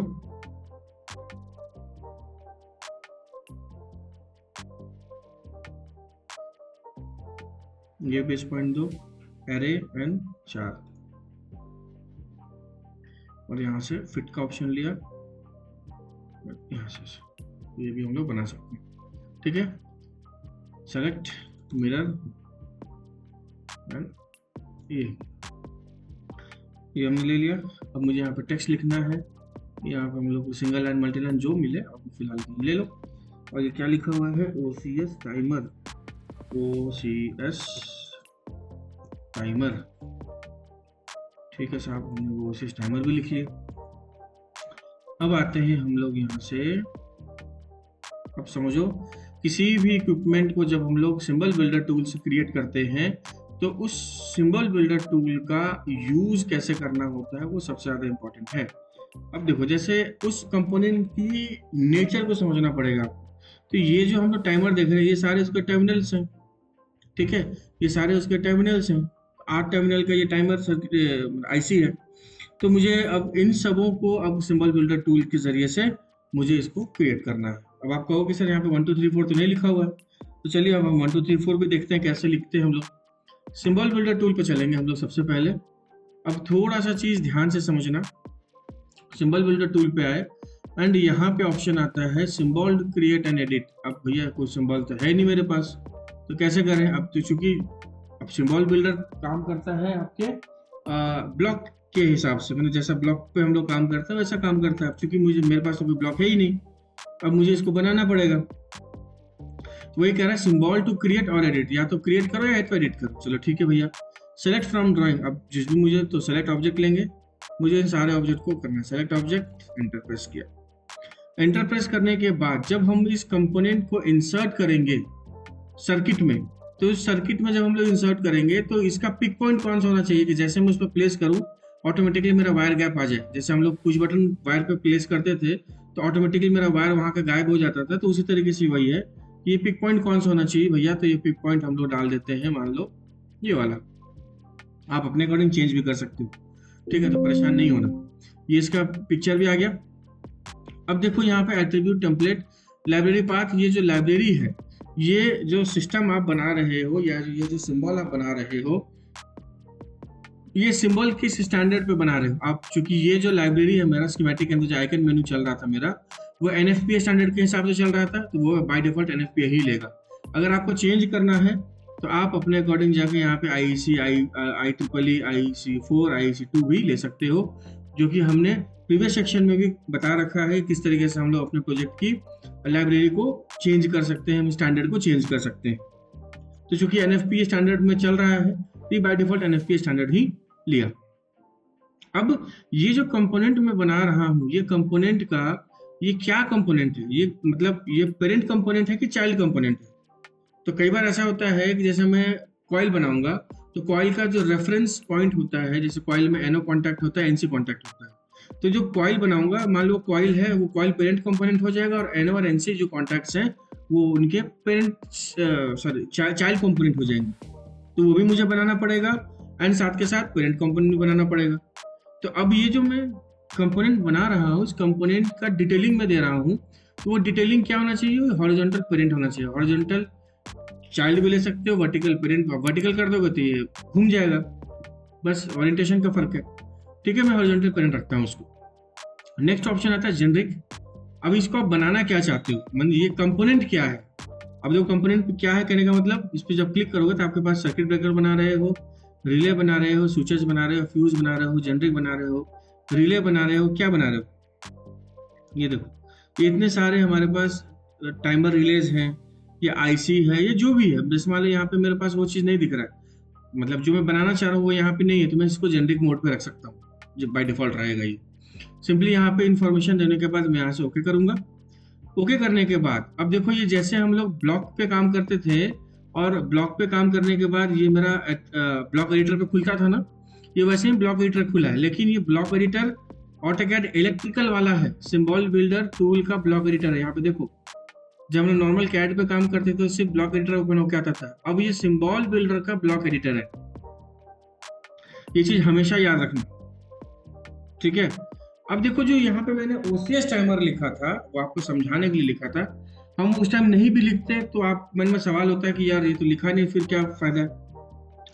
तो हम वहां पे भी लिख सकते थे, और लिख दिए तो बाद में डिलीट भी कर सकते हैं, कोई फर्क नहीं पड़ेगा। मान लीजिए मैं यहाँ से इसको अभी फिलहाल रहने दो। अब समझो यहाँ पे एक, जैसे ही मैंने और सिंबल बिल्डर टूल को एक्टिवेट किया, अब सिंबल बिल्डर टूल के बाद जो सिंबल बिल्डर का ब्लॉक एडिटर आता है, उसमें एक symbol builder block attribute editor tool का एक यहाँ पे ऑप्शन खुल के आता है। और सिंबल बिल्डर का सबसे इंपॉर्टेंट पैरामीटर यही है, इसी को समझना है, बाकी सब चीज सिंपल है। सिंबल बिल्डर टूल में इसी चीज को समझना है, और बाकी सारी की सारी चीजें इजी गो में हो जाएगा। यहाँ पे आप देख रहे हैं कि एक रिक्वायर्ड का टैब है, एक ऑप्शनल का टैब है, एक वायर कनेक्शन का टैब है, और एक लिंक लाइंस का टैब है। ठीक है, इन सारों चीजों को मैं सेपरेटली एक एक बार में करके दिखाऊंगा, क्योंकि प्रोसीड्योर में वैसे ही चलता है ये। सबसे पहले रिक्वायर्ड, ये रिक्वायर्ड कहने का मतलब है कि ये जो एट्रीब्यूट्स हैं, ये सारे के सारे, अभी जो टेम्पलेट हमने बनाया था, अभी जस्ट जो सर्किट को ड्रॉ करने से पहले जो टेम्पलेट में बना रहा था, उसमें मैंने एट्रीब्यूट डाला था। तो वो जो एट्रीब्यूट्स है वो सेम, क्योंकि वो नॉर्मल ऑटोकैड पे हम लोग काम कर रहे थे, तो वो एट्रीब्यूट हम लोग को डालना पड़ रहा था। ऑटोकैड इलेक्ट्रिकल में आपके पास दो तरीके के एट्रीब्यूट है, एक रिक्वायर्ड एट्रीब्यूट है, एक ऑप्शनल एट्रीब्यूट। अब रिक्वायर्ड एट्रीब्यूट में मुझे लिखना नहीं पड़ेगा TAG1, manufacturer, catalogue number, ASSY, COD, मुझे लिखने की जरूरत नहीं है। इसमें पहले से ही प्रीफीड है, बस मुझे सेलेक्ट करना है और इंसर्ट करना है, बस इतना ही करना है मुझे। तो मेरे लिए यहाँ पे ऑटोकैड इलेक्ट्रिकल का जो एडवांसमेंट है वो बढ़ जाता है, तो समझो कैसे। अब यहाँ पे हम लोग टैग 1 लिखते हैं, तो ये जो रिक्वायर्ड है ना, जितना आप देख रहे हैं यहाँ से लेके यहाँ तक, ये अगर आपने किसी भी एक को छोड़ दिया तो हमेशा एरर शो करेगा, हमेशा एरर दिखाएगा। मीन्स इतने सारे एट्रीब्यूट आपको डालने ही डालने हैं। अब क्यों डालने हैं आप समझो आगे। सबसे पहले टैग 1, तो टैग 1 में ये मैं हटा देता हूँ। टैग 1 में मैं ये लेता हूँ। अब मुझे देखो इंसर्ट एट्रीब्यूट, मुझे एक एट्रीब्यूट यहाँ पे इंसर्ट करना है। इस एट्रीब्यूट को अगर यहाँ पे इंसर्ट करना है तो इसको सेलेक्ट करने के बाद यहाँ से ये ऑप्शन लेंगे, इंसर्ट एट्रीब्यूट। दूसरा ऑप्शन आता है प्रॉपर्टीज का। अब इस प्रॉपर्टी में इसका साइज वगैरह आएगा, तो पहले एक बार हम लोग इसको इंसर्ट करके देखते हैं। भैया देखो बहुत छोटा दिख रहा है, काफी छोटा दिख रहा है, तो यहाँ पे मेरे लिए वो चलेगा नहीं। तो हम लोग क्या कर सकते हैं, इसको यहाँ से सेलेक्ट करके डिलीट कर देंगे। ठीक है, अब हम लोग इस एट्रीब्यूट को सिलेक्ट करके यहाँ पे आएंगे, इसके प्रॉपर्टी में प्रॉपर्टी में आने के बाद इसकी जो हाइट है वो मैं हाइट बढ़ा देता हूँ, 5 करता हूँ, ठीक है। और आप अगर आपको इसके अलावा और भी कुछ चेंजेस करने हैं, बिट फैक्टर, रोटेशन वगैरह, तो आप यहाँ पे कर सकते हो। और मैं इसको सेलेक्ट करके यहाँ से इंसर्ट करता हूँ। अब देखो, अब थोड़ा साफ साफ दिखने लगा, तो काफ़ी बड़ा हो गया है। तो मैं इसको थोड़ा सा छोटा और कर देता हूँ, जैसे मान लो 3 कर देता हूँ, अब थोड़ा सही दिखेगा। मैं यहाँ से इसको इस एट्रीब्यूट को लिया और देखो मैं यहाँ से टैग 1 डाल दे रहा हूँ, ठीक है। दूसरा, मैन्युफैक्चरर कौन रहेगा ये। अब देखो इसका भी जो मैं यहाँ पे देखो कर्सर के साथ मैन्युफैक्चरर लगा हुआ था, लेकिन बहुत छोटा है, तो हम लोग क्या करेंगे, इसके भी एट्रीब्यूट को हम लोग आगे हाइट 3 कर देते हैं। तो ये बार बार करने से अच्छा है कि मैं इन सबों को एक ही बार में सेलेक्ट करके यहाँ से मैं हाइट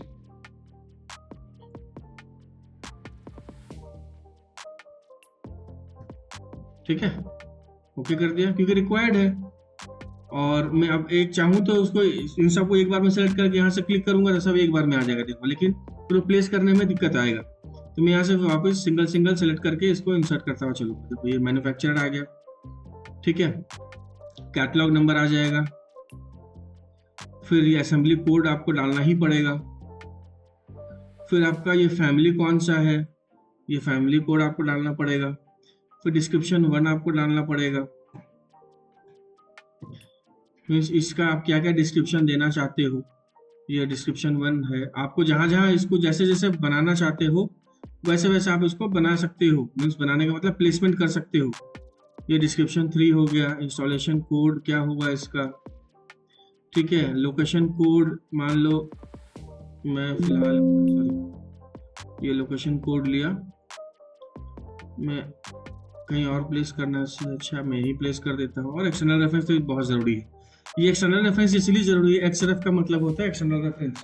एक्सटर्नल रेफरेंस इसलिए ज़रूरी होता है कि ये एक ऐसा पैरामीटर है जो कि डेटाबेस के साथ लिंक करेगा। जो भी आप इन्फॉर्मेशन डेटाबेस में डालोगे, ऑटोमेटिकली कंपोनेंट को इंसर्ट करोगे। जैसे हम लोग कंपोनेंट सेलेक्ट करते हैं ना लाइब्रेरी से, तो लाइब्रेरी से सेलेक्ट करने के बाद वो क्या होता है कि डेटाबेस को लाइब्रेरी से रिलेट करता है ये एक्सटर्नल रेफरेंस, ये एट्रीब्यूट। इसको डालना बहुत इंपॉर्टेंट है। ये लिया, सेलेक्ट करके हम लोग डाल देते हैं इसको, मान लो फिलहाल अभी यहाँ डालते हैं। और थोड़ा सा इन सबों को सेलेक्ट करके यहाँ एंड ये, ठीक है, ये हमने डाल दिया। चलिए भैया ये सारा हो गया हमारा। अब उसके बाद कन्वर्ट, अगर कोई टेक्स्ट लिखा हुआ तो उसको एट्रीब्यूट में भी कन्वर्ट कर सकते हैं। मान लो यहाँ पे अगर कोई टेक्स्ट लिखा हुआ था, जैसे जो मैंने डिलीट किया था, उसको भी एट्रीब्यूट में कन्वर्ट कर सकते थे, ठीक है। ये मैंने डाल दिया। चलो अब ऑप्शनल पे आते हैं। ऑप्शनल में मुझे क्या क्या चाहिए, मुझे कॉन्टैक्ट दिखाना है, क्योंकि कॉन्टैक्ट अभी चूंकि ऐसा कोई कॉन्टैक्ट का है नहीं, तो दिखाना है तो दिखा सकते हो। स्टेट दिखाना है तो दिखा सकते हो। पिन लिस्ट, हाँ पिन लिस्ट चाहिए तो पिन लिस्ट को भी सेलेक्ट करो। इसका एट्रीब्यूट का साइज बढ़ा लो थोड़ा सा, यहाँ से पिन लिस्ट सेलेक्ट करा।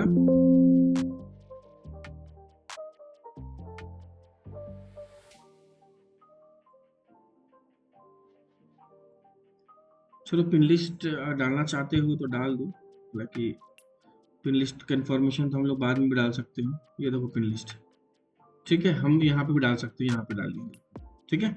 यहाँ पे हमने पिन लिस्ट डाल दिया। और अगर आपको और कोई चाहिए तो यहाँ से भी हम लोग इन्फॉर्मेशन ले सकते हैं, तो इसको ये कर लो। अब देखो सबसे जो इम्पोर्टेंट सेकंड इम्पोर्टेंट पैरामीटर है वो वायर कनेक्शन का है। मीन्स ऑटोकैड इलेक्ट्रिकल, इस चीज अगर मैं ऑटोकैड इलेक्ट्रिकल में इसको यूज कर रहा हूँ तो ऑटोकैड इसको कैसे समझेगा कि मुझे वायर कहाँ से ड्रॉ करना है। याद करो कि जब हम लोग ऑटोकैड इलेक्ट्रिकल पे काम कर रहे थे और किसी कंपोनेंट पे क्लिक करते थे, वो उसी पॉइंट से ही आता था जहां से वो डिफाइंड होता था। कहने का मतलब कि अगर मेरा कोई कंपोनेंट है और कंपोनेंट को, जैसे मान लो इलेक्ट्रिकल में बात कर रहा हूं मैं, और कंपोनेंट में जब यहाँ पे क्लिक करता था, यहाँ पे क्लिक करता था तो हमेशा तो यहीं से कनेक्शन आता था, यहाँ पे क्लिक करता था तो यहीं से कनेक्शन आता था। याद है? अगर आप लोग को नहीं है तो कभी कंपोनेंट इंसर्ट करके उसमें वायर इंसर्ट करके देखना, हमेशा जो डिफाइंड आपके वायर्स के टर्मिनल्स होंगे वहीं पे वायर कनेक्ट होगा। अगर आप यहाँ क्लिक करोगे तो यहीं पे कनेक्ट होगा, फिर आप जैसे वायर ड्रॉ करोगे तो यहाँ पे एक बेंड आएगा, फिर यहाँ से सीधा चला जाएगा। फिर नीचे की तरफ लोगे तो यहाँ पे इस तरीके से बेंड आएगा, फिर स्ट्रेट चला जाएगा। तो इस तरीके से तो ये ऑटोकैड इलेक्ट्रिकल कैसे समझेगा कि ये एक टर्मिनल है, तो इसको टर्मिनल डिफाइन करने के लिए मुझे यहाँ पे इसका वायर कनेक्शन दिखाना पड़ेगा कि ये जो मैं देख रहा हूँ या ये जो मैं बताना चाह रहा हूँ ये एक वायर कनेक्शन का टर्मिनल है, ये वायर कनेक्शन का पॉइंट है, यहीं पे आके मेरा वायर कनेक्ट होगा, इसके अलावा कहीं वायर कनेक्ट नहीं होगा।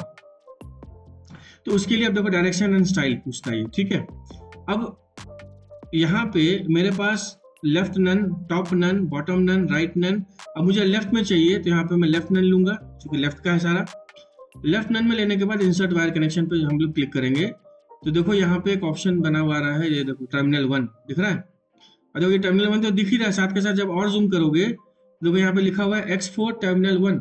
अब ये क्या, दो चीज क्या है, ये टर्मिनल 1 तो इसका टैग हो जाएगा और ये जो X4 टर्मिनल 1001 है ये इसका एक्सटर्नल रेफरेंस है। जब हम लोग कंपोनेंट को इंसर्ट करेंगे वायर को इस कंपोनेंट के नजदीक लाएंगे तो ये इसी टर्मिनल से कनेक्ट होगा।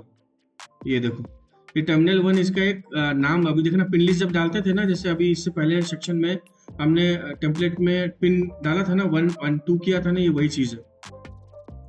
तो मैं इसके सेंटर पे डाल देता हूँ, ठीक। सिमिलरली मुझे राइट में ही चाहिए, लेफ्ट में ही चाहिए, यहाँ पे टर्मिनल नंबर देखो, ये टर्मिनल नंबर 2 ऑटोमेटिक आता जाएगा।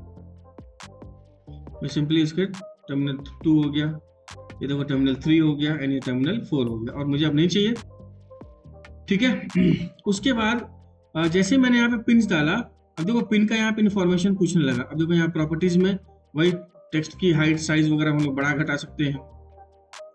अब जैसे यहाँ पे अगर मुझे कुछ डिस्क्रिप्शन लिखना है तो वो डिस्क्रिप्शन भी हम लोग यहाँ पे लिख सकते हैं। जैसे मैं ये दिखाना चाहता हूँ कि ये इस वाले टर्मिनल पे हमेशा ग्राउंड कनेक्ट होगा, मैं ये कहना चाहता हूँ, मैं एग्जाम्पल के तौर पे कह रहा हूँ कि इस वाले पे टर्मिनल 4 पे हमेशा न्यूट्रल कनेक्ट होगा। तो ये मैं पहले से ही डिफाइन कर दे रहा हूँ कि ये टर्मिनल हमेशा न्यूट्रल टर्मिनल है। अगर आपको कुछ वैसा करना है तो हम लोग वैसा भी कुछ कर सकते हैं, तो इसमें परेशान होने की बात नहीं है, ठीक है। अब आते हैं हम लोग दूसरे वाले ऑप्शन में। मुझे लेफ्ट अब राइट में चाहिए, राइट लिया, अब यहाँ से हम लोग राइट में इंसर्ट करते हैं। ये देखो टर्मिनल नंबर राइट में 4 हो गया था, अब ये 5, ये 6, ये 7 एंड ये, अच्छा ये उल्टा होगा ना शायद, जैसे भी यहाँ पे आपके ड्राइंग में इस तरीके से लिखा हुआ है 1 2 3 4 5 6 7 8, तो मैंने इसको ऐसे बना दिया, तो आप ऐसे कर लो। 4 हो गया और हम लोग अब यहाँ से राइट के बाद लेफ्ट के बाद राइट लेंगे, यहाँ से हम लोग 4, ये हमारा 5, ये हमारा 6, ये हमारा 7 एंड ये हमारा 8, ये हमने डाल दिया एंड एंटर कर दिया। जो भी हमारे पास डालना था हमने डाल दिया, जो भी इन्फॉर्मेशन आपको देना दीजिएगा। अब एक आता है लिंक लाइन्स। लिंक लाइन्स में अब अगर आपको किसी तरीके का लाइन को लिंक करना है, यहाँ से एक और लाइन निकालना है, तब हम लोग यहाँ पे एडिशनल लिंक्स लाइन देते हैं। खैर अभी इसकी जरूरत नहीं हमें, जो भी मुझे इन्फॉर्मेशन देना था मैंने इन्फॉर्मेशन दे दिया। चलो ठीक है भैया। इन्फॉर्मेशन देने के बाद यहाँ पे एक ऑप्शन में कॉन्फ़िगरेशन तो हम लोगों ने पहले कर लिया था ये वाला, उसके बाद ये एट्रीब्यूट का है, सिंबल ऑडिट का है, ठीक है। अब आते हैं हम लोग सिंबल ऑडिट में। जो मैंने यहाँ पे सिंबल बनाया है इसको फाइनली पब्लिश डेटाबेस में पब्लिश करने से पहले मैं यहाँ पे सिंबल ऑडिट को चेक कर सकता हूँ। अभी देखो मिसिंग रिक्वायर्ड एट्रीब्यूट ओके है, डुप्लीकेट एट्रीब्यूट कुछ भी नहीं। अगर कुछ एरर होता है देखो यहाँ पे एरर लिखा हुआ आता है, एरर 0 एरर फाउंड। जैसे अगर मैं यहाँ से एक्सटर्नल रेफरेंस वाला हटा दूं और मैं यहाँ पे करूंगा तो देखो यहाँ पे 1 एरर फाउंड दिख रहा है। ये कौन सा एरर था, एक्सटर्नल रेफरेंस हमने डाला ही नहीं है। अब देखो मैं वापस से इसको डालता हूँ, अगर रिक्वायर्ड हमें तो हमेशा चाहिए आपको, मैं रिक्वायर्ड में यहाँ से लेके फिर डाल देता हूँ। एंड यहाँ से मैं यहाँ पे साथ के साथ में ऑडिट भी कर सकता हूँ कि जो मैंने सिंबल बनाया उसमें कुछ छूटा तो नहीं है, कुछ गलत तो नहीं है। मैं यहाँ से ये सिंबल लिया, 0 एरर फाउंड, सब में ओके ओके ओके दिख रहा है, मेरा सिंबल ओके है, मेरा सिंबल परफेक्ट है। मैं अब यहाँ से सिंपली क्लोज ब्लॉक एडिटर करूंगा। जैसे मैं क्लोज ब्लॉक एडिटर पर क्लिक करता हूँ, अब ये देखो ऑटोमेटिकली यहाँ पे एक आइकन मेनू बना हुआ है इस इमेज का, जो यहाँ पे इमेज है, जो यहाँ पे ब्लॉक है उसका एक इमेज बना हुआ है। अब इस इमेज का नाम क्या रखना चाहते हो, इस इमेज का मैं नाम रखना चाहता हूँ टाइमर, ठीक है, -1। मैं टाइमर -1 के नाम से इसका इमेज बनाना चाहता हूँ, ठीक। अब ये फाइल पा दो, ये फाइल कहाँ सेव होगा, ये देखो, देख रहे हो, ये ENU सपोर्ट इमेजेस में जा रहा है, ये इमेजेस। अब देखो ENU सपोर्ट इमेजेस क्या होता है वो समझो पहले।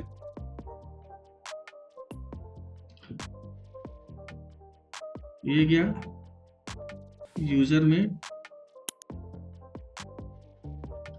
डॉक्यूमेंट्स, ACAD, यही डेटा, ये देखो ENUS लिखा हुआ है ना, यहाँ पे पिक्चर कैटलॉग्स हैं, ये देखो सारे कैटलॉग मेरा यहीं पे सेव होगा, इसीलिए वो जो ENU सपोर्ट में देखो सेव हो रहा है। देखो आप चाहो तो इसको किसी और फाइल फोल्डर पे भी आप सेव कर सकते हो, मैं क्यों छेड़ूं उसको, मैं उसी पाथ पे सेव कर सकता हूँ। और कोई डिटेल में कोई सिंबल में मेरे पास कोई एरर नहीं है, मैं सिंपली इसको ओके कर देता हूँ। अब कहता है do you want to insert this symbol after closing the block editor, तो मैं कहता हूँ यस, मैं यस करता हूँ, और मैं यहाँ पे अब आपको जहाँ पे भी इसको प्लेस करना है मैं इसको यहाँ पे प्लेस करता हूँ, ठीक है भैया। देखो अब जैसे मैंने प्लेस किया था ऑटोमेटिकली इसके अंदर देखो ये सारे इंफॉर्मेशन आने लगे ना, जो AutoCAD इलेक्ट्रिकल के अंदर आता था, जो भी हम लोग कंपोनेंट इंसर्ट करते हैं, ये सारा मेरा AutoCAD इलेक्ट्रिकल के जो इंफॉर्मेशन है वो सारा इंफॉर्मेशन आने लगा। अभी तक तो नहीं आ रहा था ना, चूंकि अगर कैसे आता, अगर ये रेक्टेंगल है, ये सर्किल है, ये अलग अलग रेक्टेंगल्स हैं, तो इसमें कैसे इलेक्ट्रिकल का इंफॉर्मेशन आता है। और क्या भी रहा है, इंसर्ट एडिट कंपोनेंट, दिख रहा है, कंपोनेंट को एडिट करने के लिए बोल भी रहा है। अब देखो यहाँ से, अब चूंकि मुझे अब चाहिए कि मैं इसमें लुकअप डालूं, मीन्स मैं इसका एक कैटलॉग वगैरह डालूं, तो मेरे पास तो कोई कैटलॉग है नहीं, तो क्या करूंगा, लुकअप पे जाऊंगा सिंपली। सबसे पहले no catalogue table found for this component type, ठीक है, तो मैं क्या करूँ, अब ये create a new catalogue table now, ये कंपोनेंट है या फैमिली है, क्रिएट फॉर फैमिली, और फैमिली में क्या रखना चाहता हूँ, अब फैमिली डीवी ना रख के मैं यहाँ पे, अब देखो मैं इस पे आऊंगा, एक काम करता हूँ,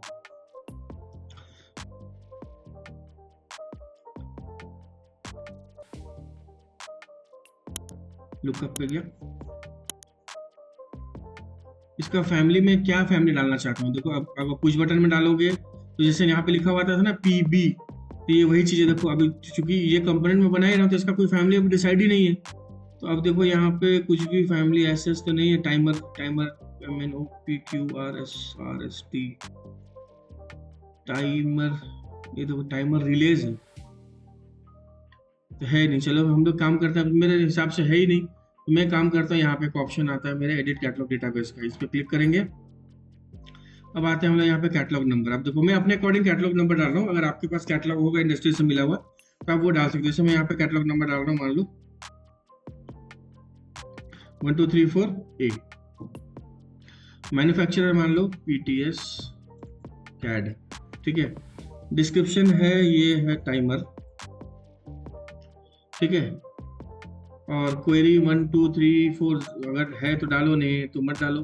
असेंबली कोड अगर आपको डालना है तो डालो। अब जैसे मिसलेनियस में कुछ डालना है, नहीं डालना है, मिसलेनियस में जैसे मान लो OCS अगर हम लोग लिखना चाहें तो लिख सकते हैं। असेंबली कोड अगर है तो डालिए, नहीं है तो मत डालिए, ठीक है। User 1 2 3 4 text value web link वगैरह सिंबल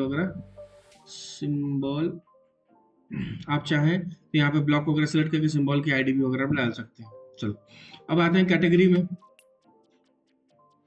ठीक है। अब ये मैंने बना तो लिया, बनाने के बाद मैं यहाँ पे क्रॉस भी कर सकता हूँ तो डिस्कार्ड हो जाएगा और मैं एक्सेप्ट चेंजेस करूंगा। तो देखो this fields are to field, तो क्वेरी 2 क्वेरी 3 हमेशा भरना पड़ेगा आपको। तो क्वेरी 2 क्वेरी 3 भरना है तो हम लोग क्या करेंगे यहाँ पे, अब क्वेरी 1 में एंड क्वेरी 2 में मैं आपको ये और डिटेल तरीके से बताऊंगा कि क्वेरी 2 एंड क्वेरी 3 क्या होता है, तब आपको चीज़ें और समझ में आएंगी। अब जैसे क्वेरी 1 में क्वेरी 2 में मैं डाल देता हूँ, जैसे मान लो टाइमर और सर्किट डाल देता हूँ, मतलब ब्लैंक ना रहे इसीलिए मैं यहाँ से इसको ओके करता हूँ। 1 2 3 4 A याद रखना। अब देखो ये DV के अंदर मेरा बना है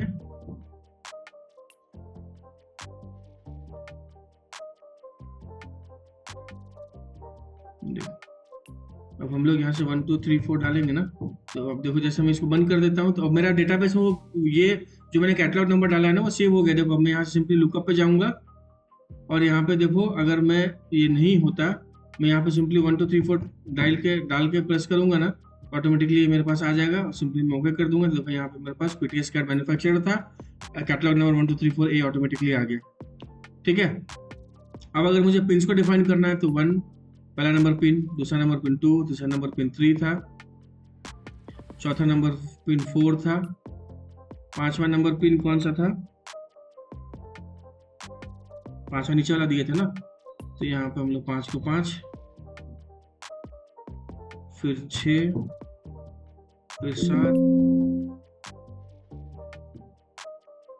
फिर 8 पिन्स भी डिफाइन कर दिया और यहाँ से हमने map symbol to catalogue number, इसको मैप करना जरूरी है तो मैप कर देना।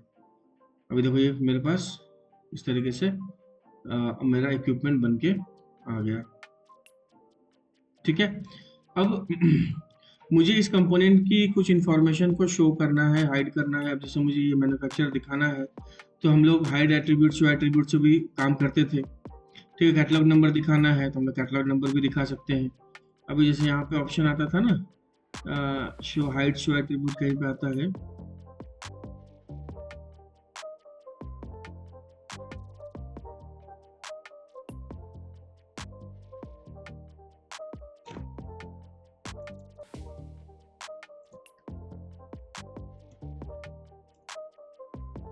मुझे इसका कैटलॉग नंबर शो कराना है। देखो कैटलॉग नंबर पे ये एस्ट्रिक सिंबल नहीं होगा, ये कैटलॉग नंबर डाला, देखो अब कैटलॉग नंबर यहाँ पे 1 2 3 4 शो होने लगा ना। तो इस तरीके से हम लोग अपना सिंबल वगैरह क्रिएट करेंगे। अब जैसे देखो यहाँ से सर्किट बनाना स्टार्ट करते हैं और अब जैसे मान लो कि यहाँ पे मेरे पास एक रजिस्टर भी है, तो उस रजिस्टर को भी हम लोग एक बार बना लेते हैं तो हमारे लिए आसान हो जाएगा।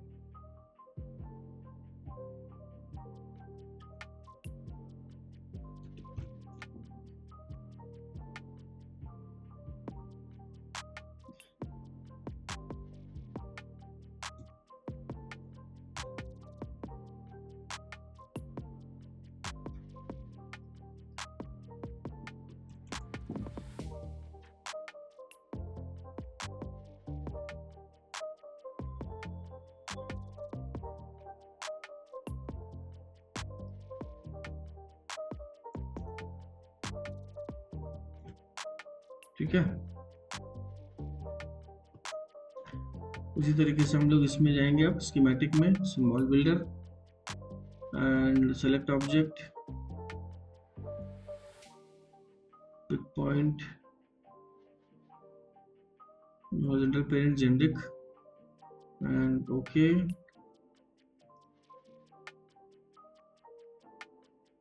टैग 1 का जो है एट्रीब्यूट थोड़ा सा हम लोग बड़ा कर देते हैं,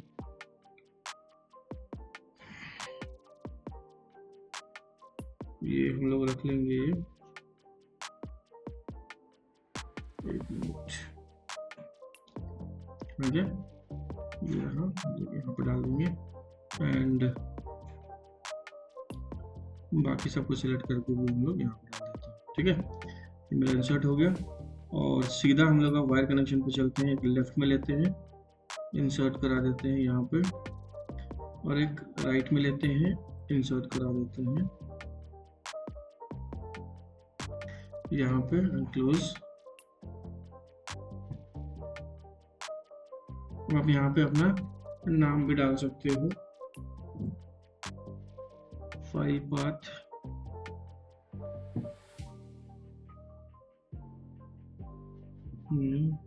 तो यहाँ पे सिंबल नेम आप चेंज भी कर सकते हैं। जैसे मैं यहाँ पे और यूनिक आइडेंटिफायर में 001 ये डालना जरूरी है, यूनिक आइडेंटिफायर, और RESTOR रजिस्टर अंडरस्कोर 001 मैं सिंपली ओके करता हूँ एंड यस करता हूँ। एंड अब मुझे इसको यहाँ पे इंसर्ट करना है, मैं यहाँ पे इसको इंसर्ट कर देता हूँ। एंड अब मुझे इसका कैटलॉग वगैरह डालना है तो लुकअप पे जाऊँगा, ओके, एंड कंपोनेंट पे या फैमिली पे जिस पे भी आपको करना है मैं यहाँ पे आके इस कंपोनेंट पे देखो रजिस्टर 001 के नाम से आने लगा ना। अब मैं यहाँ पे कैटलॉग नंबर मान लो 258 का रखता हूँ। मैन्युफैक्चरर ये भी पीटीएस कैडी बनाता है मान लो। डिस्क्रिप्शन 1 क्वेरी मान लो 1112 मिसलेनियस, और कुछ जानने की जरूरत नहीं है। मैं सिंपली ओके कर देता हूँ। देखो यहाँ पे रजिस्टर 11 के नाम से भी मेरे पास आ गया, वो आर डिलीट हो गया था। अब 258 के नाम से मैंने बनाया था।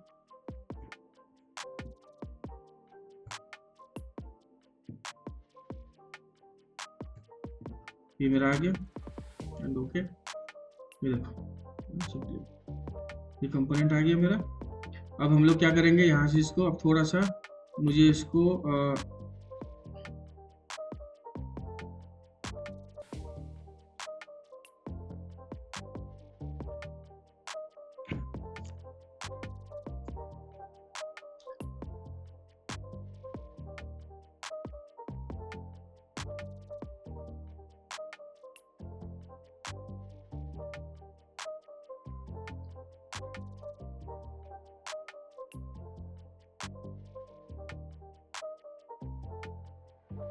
ठीक है। अब हम लोग इसको रोटेट अगर करना चाहें तो रोटेट भी कर सकते हैं।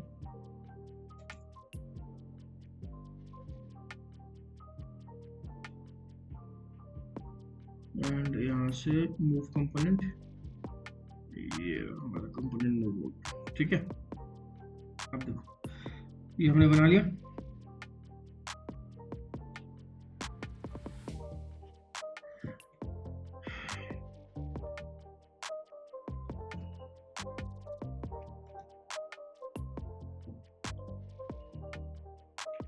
इसको थोड़ा सा हम लोग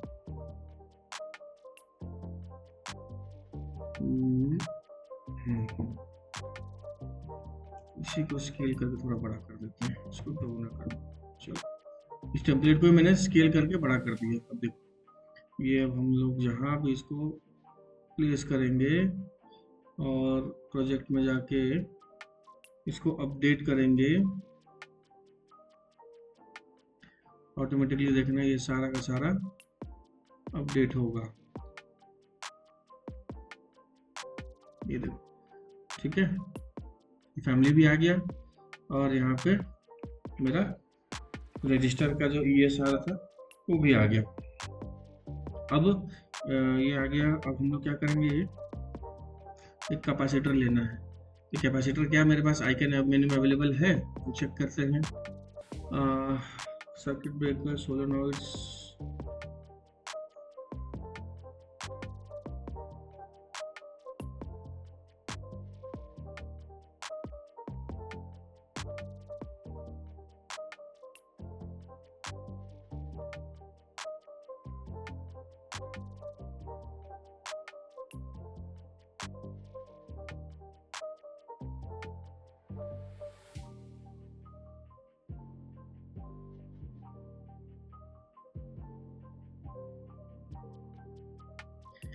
आप एक बार जब इन सारी चीज़ों से रूबरू हो जाएंगे तो आपको वो चीज़ें बिल्कुल परेशान नहीं करेगी और आपको एक स्टेप में ही चीज़ें मिल जाएंगी।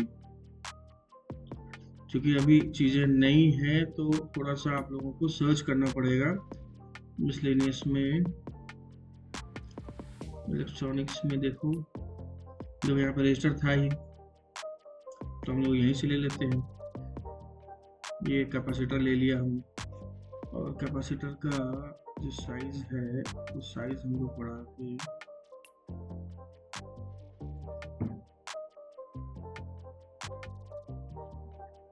50 में बहुत छोटा आ रहा है।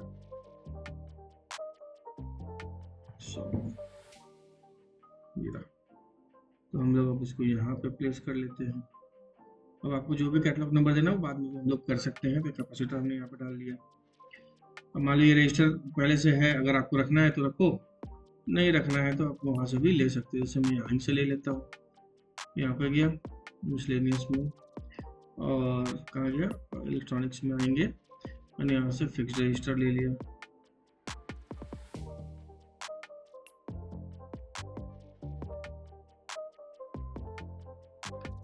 आइकन मेनू में जाएंगे एंड इसको वर्टिकल कर देंगे यहाँ से और इसको सेलेक्ट करेंगे। अब देखो ये मेरे पास ये वर्टिकल आने लगा। तो ये एक कैपेसिटर के सामने है मेरा, ये देखो हमने यहाँ पे डाल दिए, सिंपली ओके कर दिया। चलो ठीक है भैया, ये रजिस्टर मेरा आ गया यहाँ पे। और सेम रजिस्टर मेरा यहाँ से कॉपी कंपोनेंट कर लेंगे। तो ये कॉपी कंपोनेंट, ये रहा कॉपी कंपोनेंट। एक रजिस्टर मेरा यहाँ पे ऑर्थोन करके, एक रजिस्टर मेरा यहाँ पे है, फिर एक ओके रिपीट करके एक रजिस्टर मेरा मान लो नीचे है और यहाँ से ओके कर, ठीक है। और अब आप यहाँ से ये जो मेरा इंडक्टर कॉइल है, ये इंडक्टर कॉइल भी हम लोग ले सकते हैं यहाँ से। इलेक्ट्रॉनिक्स कॉइल एज सच नहीं है, तो एक काम करते हैं, ट्रांसफॉर्मर्स में देखते हैं, ट्रांसफॉर्मर्स में शायद मिल जाएगा।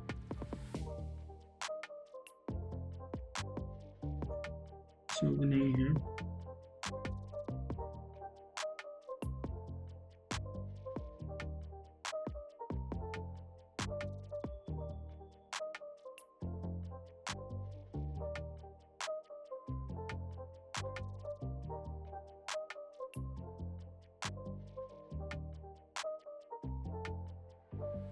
ये भी हम लोग वर्टिकल ले सकते हैं।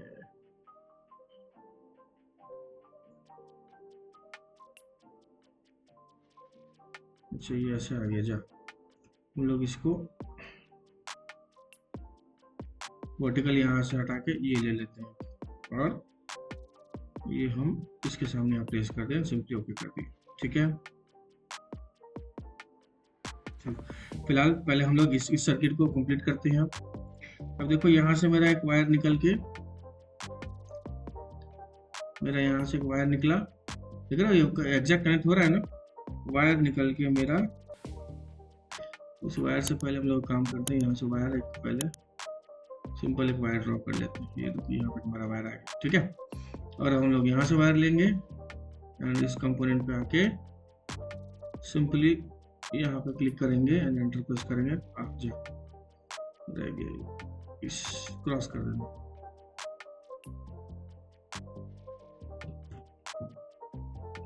वायर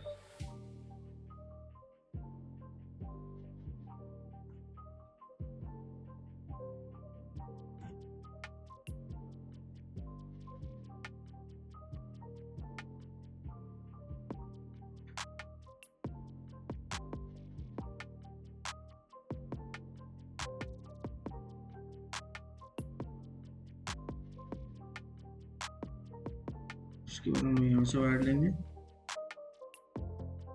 एंड यहाँ पे क्लिक कर देंगे। ये देखो ऑटोमेटिकली मेरा वायर गैप भी आ गया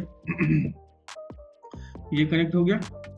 और अब ये जो चीज़ है, यहाँ से मेरे पास एक न्यूट्रल है, तो न्यूट्रल हम लोग कैसे देंगे, यहाँ पे कहीं पे मिसलेनियस में न्यूट्रल था,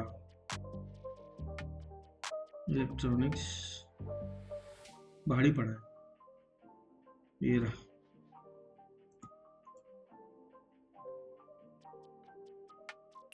ये यहाँ से वर्टिकल लेंगे, अब ये वाला लेंगे। अब मेरा यहाँ पे डाल दिया, अरे यार ये कैसे आ रहा है, यहाँ से वर्टिकल ग्राउंड, अच्छा ये डिस्टर्ब कर रहा है, ग्राउंड हो रहा है। तो हम लोग इसको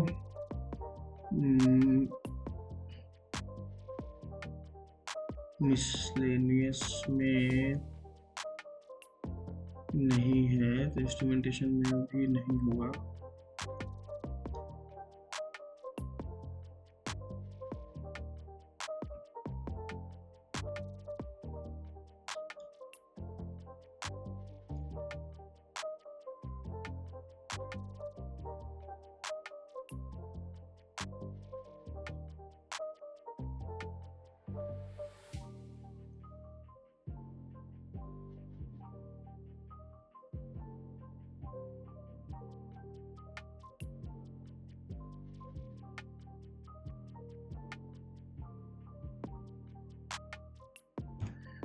एक काम करते हैं, रुको, इस न्यूट्रल को हम लोग थोड़ा सा लेटर बनाते हैं। ये हो गया। अब हम लोग एक वायर यहाँ से भी लेंगे और ये मेरा निकल के इधर को आ रहा है। हम लोग यहाँ से वायर लेंगे, ये मेरा निकल के, देखो मैं कहीं क्लिक नहीं कर रहा हूँ और सिंपली मैं यहाँ पे क्लिक करूँगा, ये मेरा निकल के सीधा यहाँ को जा रहा है। तो फिलहाल मैं इतना ही रखता हूँ, आगे जब कनेक्ट करेंगे तब पता चलेगा।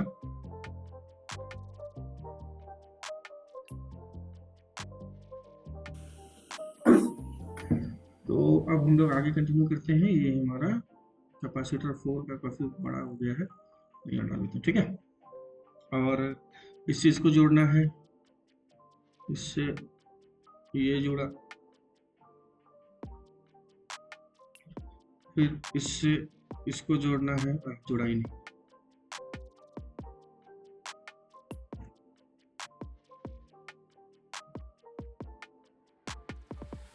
ये जुड़ गया। और ये स्ट्रेट नीचे है। अच्छा, ये इंडक्टर जो है ये इस पर पहले यहाँ पे ऐसे आएगा, ठीक है। तो हम लोग एक काम करेंगे, वायर लिया, यहाँ से हम लोग इसको ऐसे डाल देंगे, देखो ऑटोमेटिकली ये ऊपर आ जा रहा है ना। और हम लोग इसको थोड़ा सा यहाँ पर प्लेस कर देंगे एंड इसको थोड़ा सा इधर, एंड इसको ट्रिम। ये इधर से भी हम लोग दिखा सकते हैं, ऐसा कुछ नहीं है, आप चाहो तो इसको इधर भी ले सकते हो। और अब हम लोग यहाँ से आइकन मेनू लेंगे, आइकन मेनू नहीं यार, वायर लेंगे। एंड वायर लेने के बाद यहाँ पे एक और कैपेसिटर हम लोग को प्लेस करना है। तो कॉपी कंपोनेंट कहाँ है, एंड देखो हम लोग यहाँ पे सिंपली इस पर प्लेस करेंगे एंड ओके। अभी देखो ये उल्टा हो गया है कैपेसिटर, इसको रिवर्स फ्लिप कर लो, फ्लिप कर लो। अच्छा, ये फ्लिप मतलब एट्रीब्यूट फ्लिप हो रहा है, रिवर्स कर लो, ठीक है। ये आ गया मेरा। सेम एक मुझे यहाँ पे भी कैपेसिटर चाहिए, मैं यहाँ से सेम कॉपी कंपोनेंट एंड ऑर्थोन करके यहाँ प्लेस कर दूँगा एंड सिंपली ओके कर दूँगा। हम लोग बाद में जितने भी ये सारे बड़े बड़े दिख रहे हैं इनको हम लोग बाद में भी एडजस्ट कर लेंगे। अभी देखो टाइमर का जो 3rd नंबर टर्मिनल है वहाँ से एक वायर निकला है। टाइमर का जो 3rd नंबर टर्मिनल है, देखो यहाँ पे 1 2 3 4 लिखा हुआ है ना, ये बहुत छोटा दिख रहा है, तो हम लोग इसको बड़ा भी कर सकते हैं आगे, तो परेशान मत होना। ये टाइमर का जो 3rd नंबर टर्मिनल है वहाँ से एक वायर गया हुआ है, हम लोग इसको साथ के साथ इसको पकड़ के थोड़ा सा ऊपर नीचे एडजस्ट भी कर सकते हैं। ये गया, चला गया। और ये जो आया है यहाँ पे हम लोगों को एक क्या बोलते हैं उसको, ग्राउंड या न्यूट्रल डालना होगा। न्यूट्रल का तो था, कहाँ चला गया,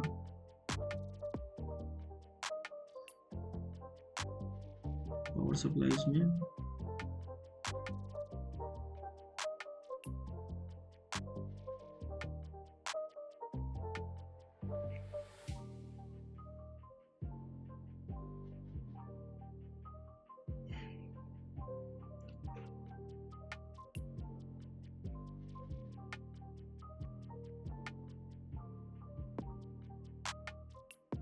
अरे यार टाइमर्स पे थोड़ी आएगा वो तो हम लोग इसमें देख रहे थे ना, मिसलेनियस में एंड कहाँ गया, इलेक्ट्रॉनिक्स में।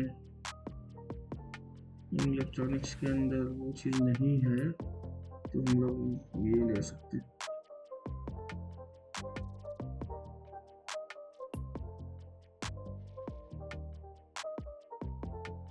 ओके, ये देखो आ गया,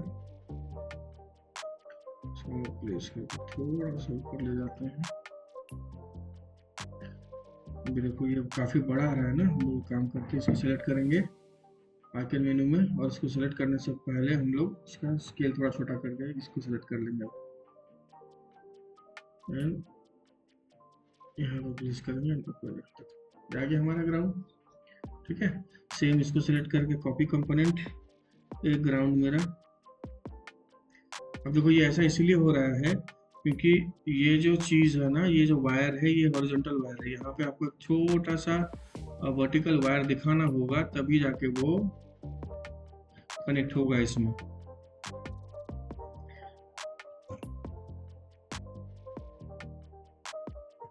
ठीक है, अब हम लोग इस ग्राउंड को सेलेक्ट करेंगे, यहाँ से कॉपी कंपोनेंट एंड सिंपली देखो यहाँ पे हम लोग इसको प्लेस करते हैं एंड ओके।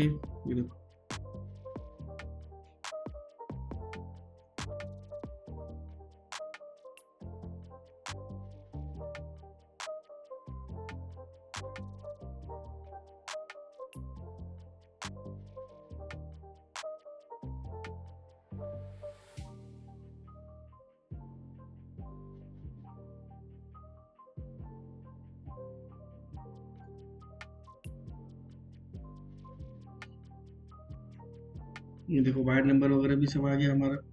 अब इस वायर नंबर को आपको जैसे प्लेस करना प्लेस करते रहो।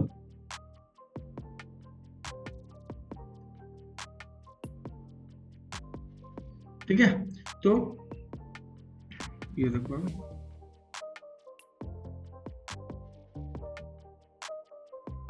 इस तरीके से हम लोग सारा सर्किट वगैरह क्रिएट करते हुए चलेंगे।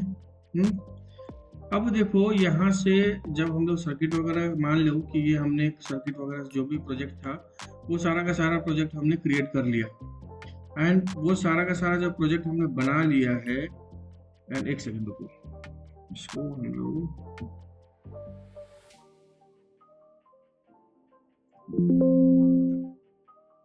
ठीक है, नहीं डिलीट मत करो, इसको हम लोग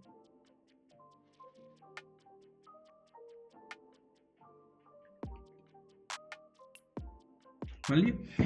अब मुझे अगर इसी किसी भी पर्टिकुलर कैटलॉग नंबर वगैरह एडजस्ट करना है, लुकअप पे जाएंगे, आपको जो भी कैटलॉग नंबर चाहिए आप यहाँ से ले लो एंड आप पे कर लो। उसके बाद आपका ये वाला तो हो ही गया है, इसका हमने नहीं किया था, इसका हम एडिट कंपोनेंट में जाके लुकअप, आपको जो भी चाहिए यहाँ से आप सिलेक्ट कर लो, एडिट कंपोनेंट आ गया, लुकअप। अगर आपको इसके बराबर का देना, जैसे यहाँ पे लिखा हुआ R1, आप चाहे इस पर डबल क्लिक करके यहाँ पे R1 भी लिख सकते हैं। ठीक है, और ये 32 वाट लिखा हुआ है, आप इस पर डबल क्लिक करके 10 के भी लिख सकते हैं जो यहाँ पे लिखा हुआ है। ठीक है, अपने सर्किट के अकॉर्डिंग आप चीज़ों को एडजस्ट कर सकते हैं। ठीक है, यहाँ पे जब C1 लिखा हुआ है तो हम लोग इस पर डबल क्लिक करके C1 लिख सकते हैं। और अब इसका जो और स्पेसिफिकेशन है, रेटिंग वगैरह, हम लोग एडिट कंपोनेंट में जाके यहाँ पर रेटिंग का ऑप्शन भी हम लोग लिख सकते हैं, 10 माइक्रो फराड। ये देखो यहाँ पे आ गया लिखा हुआ, आप चाहें तो ऐसे भी लिख सकते हैं, एडजस्ट कर सकते हैं इसको। अब ये टेक्स्ट की साइज आपकी काफ़ी बड़ी दिख रही है तो आप एडिट कंपोनेंट इसमें जाएंगे, चेंज एट्रीब्यूट साइज का ऑप्शन आ रहा है यहाँ पे, चेंज एट्रीब्यूट साइज पे लेंगे, आपको जो भी साइज रखना है यहाँ पे आप वो लेके आप सिंपली क्लिक करते चलेंगे, ये चलेंगे तो आपको, आप देखिए आपके अकॉर्डिंग, मतलब ड्राइंग के अकॉर्डिंग चीज़ें एडजस्ट होता जा रहा है। ठीक है, आप जैसे जैसे इस पर क्लिक करते जाएंगे, जिस पे क्लिक करेंगे वो सारा का सारा इक्विपमेंट आपका एडजस्ट होते हुए चलेगा। ये देखो,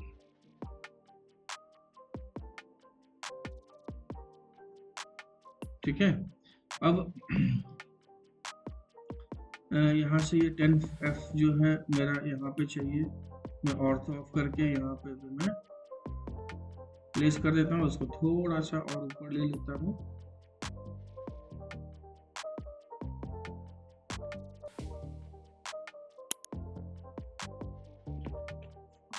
ये ठीक है,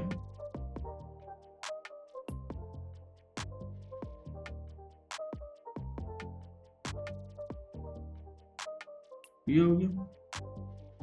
इसका कंपोनेंट का जो भी आपको स्पेसिफिकेशन एंड लुकअप फाइल वगैरह लेना है आप यहाँ से ले सकते हो, ठीक है। अब जैसे मान लो कि ये जो कैपेसिटर है वो इसी के रेटिंग का है, तो आप क्या करोगे, यहाँ से मान लो एग्जांपल के तौर पे, तो आपको बार बार कैटलॉग सिलेक्ट करने की ज़रूरत नहीं है। आप इस पे जाना, राइट क्लिक करना, एडिट कंपोनेंट में जाना, यहाँ पे एक ऑप्शन आएगा प्रोजेक्ट का या ड्राइंग का। ड्राइंग में क्लिक करोगे तो देखो ABB का हमने ये कैटलॉग नंबर यूज़ में लिया है, इसको सिलेक्ट करके ओके कर दोगे। ओके कर दोगे तो वही सेम चीज़ यहाँ पे भी आ जाएगी। अब आप चाहो तो इसका जो लिखा हुआ है C4, आप C4 लिख सकते हो एंड उसके बाद फिर इसका जो रेटिंग है वो भी रेटिंग वगैरह इसके अंदर डाल सकते हो। अब जैसे ये वाला है, इसका भी हम लोग एडिट कंपोनेंट पे जाके इसका ही ड्राइंग के हिसाब से हम लोग ये यूज़ कर सकते हैं। सिंपली ओके कर देंगे, हो गया।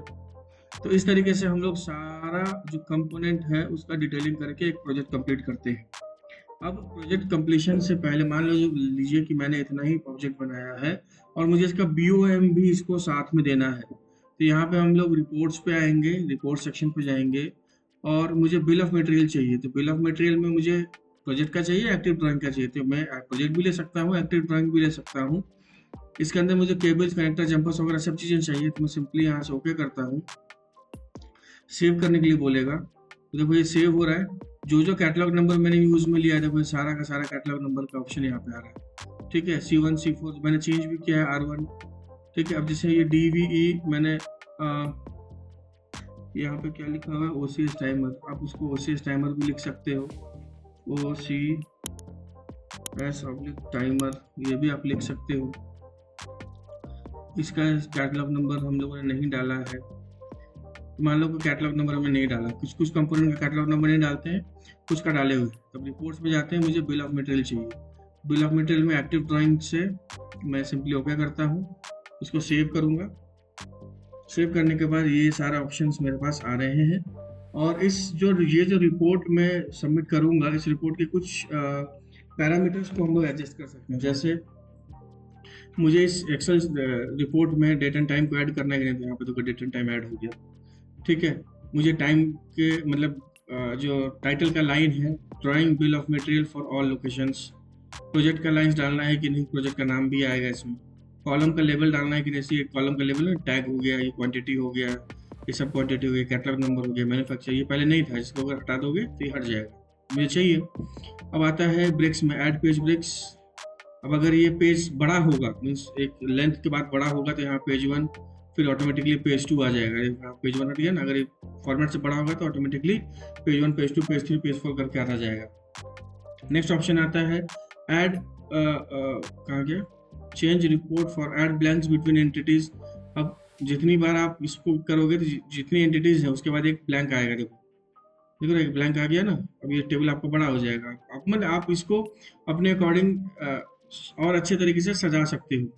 रिपोर्ट फॉर्मेट अगर आपको चेंज करना है तो आप रिपोर्ट फॉर्मेट भी इसके अंदर चेंज वगैरह कर सकते हो, ठीक है। और मैं इसको सिंपली पुट इनटू ड्राइंग करूंगा। जैसे मैं पुट इनटू ड्राइंग करूंगा तो ये मुझसे लोकेशन पूछेगा कि मैं इसको कहाँ इंसर्ट करना चाहता हूँ।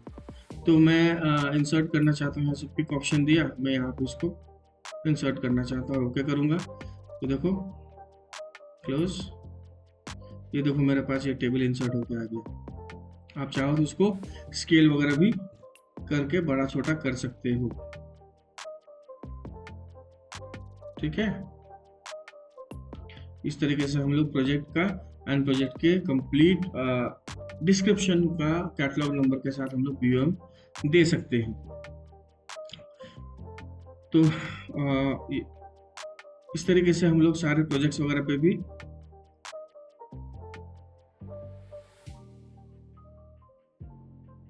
ठीक है। अब एक इम्पॉर्टेंट पैरामीटर और है जो कि आप लोगों को समझना बहुत ज़रूरी है। तो उससे पहले मैं ये कंक्लूड कर देता हूँ। तो इस तरीके से हम लोग कोई प्रोजेक्ट वगैरह बनाते हैं एंड उसमें डिटेलिंग वगैरह करते हैं, साथ के साथ हम लोग इसका BOM वगैरह भी देते हैं। BOM के अंदर हमारे पास मिसिंग बिल ऑफ रिपोर्ट भी आएगा। सिर्फ हमको कंपोनेंट का अगर चाहिए तो सिर्फ कंपोनेंट का भी हम लोग डेटा निकाल सकते हैं। ये तो सिर्फ कंपोनेंट का भी हम लोग को डेटा चाहिए।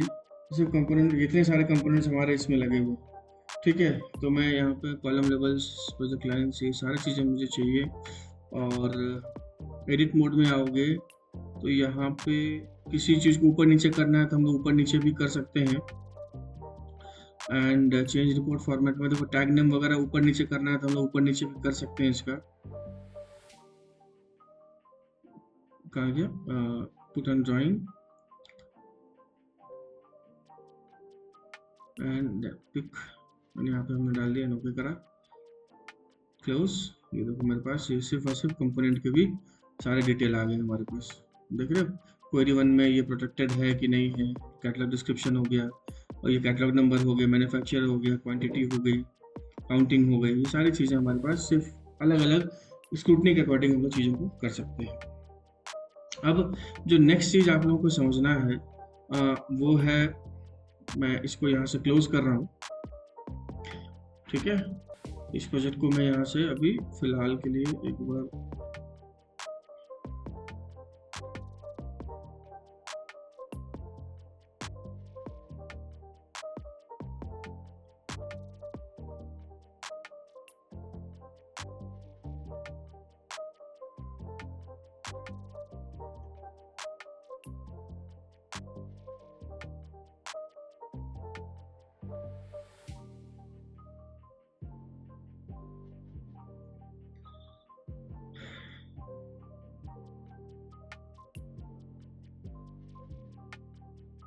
ये मैंने डिलीट कर दिया एंड ये भी हमने डिलीट कर दिया, ये भी हमने डिलीट कर दिया। अब देखिए एक पोर्शन हमारा जो इम्पोर्टेंट पैरामीटर है कि जो हमने ऑटोकैड इलेक्ट्रिकल के अंदर एक जो ये टेम्पलेट बनाया था, उस टेम्पलेट को भी हम लोग को अपडेट करना अगर पड़ गया कभी, तो देखो कैसे करते हैं हम लोग अपडेट। तो प्रोजेक्ट में जाना है, प्रोजेक्ट में जाने के बाद एक्सट्रीम राइट की तरफ जाएंगे तो यहाँ पे ऑप्शन आता है title block update and title block setup. अब टाइटल ब्लॉक सेटअप में जाओगे सबसे पहले तो WDP एक ये एट्रीब्यूट को आपको सेलेक्ट करना है। ये इनविजिबल एट्रीब्यूट होते हैं जो कि डेटाबेस के साथ लिंक करता है, तो आपको ये सेलेक्ट करना है और यहाँ से ओके करेंगे तो आपके पास no attribute found on the drawing कह रहा है। देखिए यहाँ पे आपके पास कोई ऐसा एट्रीब्यूट नहीं दिख रहा है, तो यहाँ पे हम लोग टाइटल ब्लॉक अपडेट पे भी आते हैं। तो ये इन्फॉर्मेशन आप लोग यहाँ पे लाइन 1, लाइन 2, लाइन 3 पे भी अगर हम लोग करेंगे तो ये मुझे मीन्स लाइन 1 पे हमको क्या चाहिए, लाइन 2 पे हमको क्या चाहिए, लाइन 3 पे हमको क्या चाहिए, यहाँ पे ऑप्शन आता है। अब चूंकि अपडेट करने से पहले मुझे इस टाइटल ब्लॉक के सेटअप पे जाना होगा। अब सेटअप पे जब जाते हैं, मैं यहाँ पे प्रोजेक्ट पे इस ब्लॉक को मैं सेलेक्ट करूंगा और एंटर प्रेस करूंगा तो यहाँ पे देखो टेम्पलेट ऑटोमेटिकली आ जा रहा है। मैं यहाँ पे ओके करूंगा। अब देखो यहाँ पे जो टेम्पलेट नाम का जो मैंने ब्लॉक मैंने किया क्या, दोबारा समझो। जब आप मैंने ये पहले ये टेम्पलेट बनाया, मैंने एक रेक्टेंगल बनाया, रेक्टेंगल बनाने के बाद मैंने अपने अकॉर्डिंग इसके अंदर ब्लॉक्स बनाए, ब्लॉक्स बनाने के बाद मैंने ये टेक्स्ट लिखा, टेक्स्ट लिखने के बाद ये एट्रीब्यूट लिखा, एट्रीब्यूट लिखने के बाद हमने इसके अंदर ग्रिडिंग की, ग्रिड्स करने के बाद हमने इस कंप्लीट ऑब्जेक्ट को, इस कंप्लीट टेम्पलेट को हमने ब्लॉक में कन्वर्ट किया। ब्लॉक में कन्वर्ट करने के बाद अब जितनी बार इंसर्ट करेंगे हम लोग अपने अकॉर्डिंग इन सारी चीज़ों को अपडेट करते हुए चलेंगे। उसके बाद एक स्टेप आप लोग और कर सकते हैं, वो होता है टाइटल ब्लॉक सेटअप पे। वो हम लोग स्किप कर गए थे, हम लोगों ने उसके बाद सिंपली प्रोजेक्ट पे आ गए थे। हम लोग यहाँ पर टाइटल ब्लॉक सेटअप पे जाएंगे और यहाँ पे हम लोग प्रोजेक्ट फाइल को सिलेक्ट करेंगे। ये प्रोजेक्ट फाइल है हमारा, और उस प्रोजेक्ट फाइल के अंदर हम लोग ब्लॉक को पिक करेंगे। इस ब्लॉक को जैसे पिक करेंगे तो इस ब्लॉक का जो भी नाम होगा, जो कि टेम्पलेट है, ये देखो ऑटोमेटिकली आ गई। ठीक है, इस ब्लॉक का जो भी नाम होगा आगे, मैं सिंपली इसको ओके करता हूँ।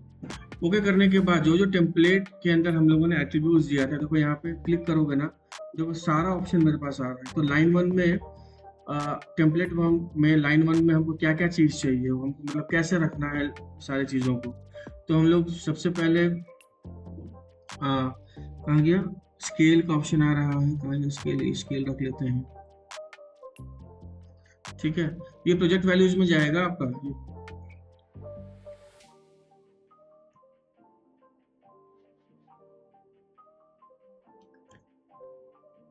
ओके, आपको जो भी जैसे भी रखना है, डिवीजन, कंपनी, एड्रेस, बस आप अपने अकॉर्डिंग इसको ऊपर नीचे करके एडजस्ट कर सकते हैं। ड्राइंग नंबर, फिर जॉब नंबर, फिर आपका क्लाइंट, फिर आपका यहाँ पे प्रोजेक्ट, फिर आपका यहाँ पे टाइटल, फिर आपका यहाँ पे डेट, फिर आपका यहाँ पे चेक्ड बाय, फिर आप यहाँ पे ड्रॉन बाय, फिर आप लोग यहाँ पे स्केल, फिर आप लोग यहाँ पे अपना और भी कुछ नहीं रह गया, खत्म हो गया। ठीक है, अब हम लोग जब इस सारे ऑप्शन को इंसर्ट कर दिए हैं और हम लोग ड्राइंग वैल्यूज पे जाएंगे। देखो ड्राइंग मेरे पास ऐसे तो अभी कोई ड्राइंग है नहीं। ओहो यार, बार बार स्किप कर जा रहे हैं, एक सेकेंड।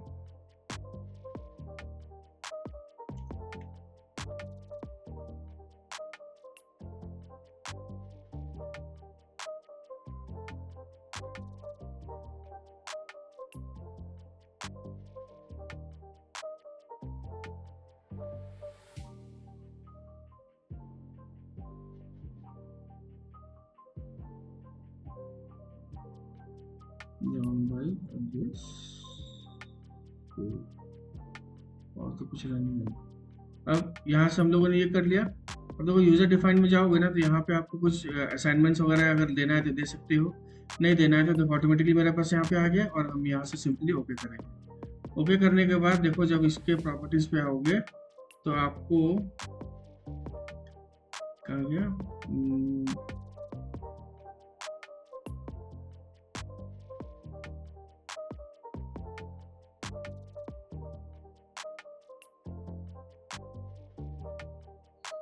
ठीक है।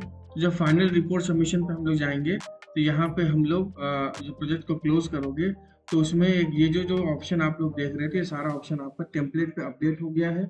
एंड इसी तरीके से हम लोग को अगर इस ब्लॉक के अंदर अगर मुझे किसी तरीके का और कोई चेंजेस करना है तो हम लोग यहाँ पे टाइटल ब्लॉक अपडेट से भी अपडेट कर सकते हैं।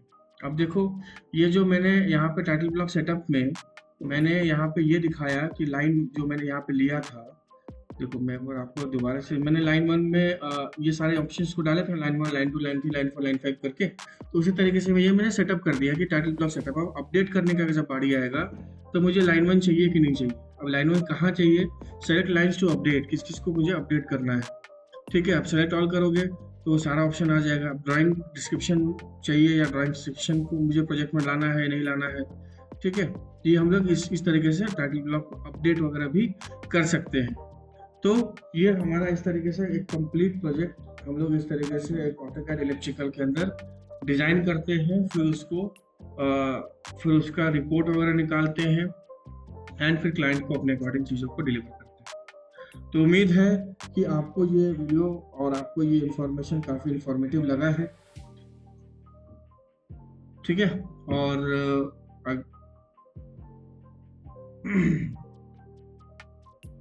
तो इस तरीके से हम लोग प्रोजेक्ट को डिलीवर भी करते हैं। तो उम्मीद है, मैं जो कहना चाह रहा था कि उम्मीद है कि आप लोगों को ये चीज़ें काफ़ी इंफॉर्मेटिव लगी होगी, और अगर आपको ये सारी इंफॉर्मेशन काफ़ी अच्छी लगी है तो please do subscribe our channel and like भी करें, एंड जो नीडी है उनको रिकमेंडेशन भी भेजिए जिससे कि वो हमारे तक पहुंच सकें एंड चीज़ों को सीख सकें। So thank you once again.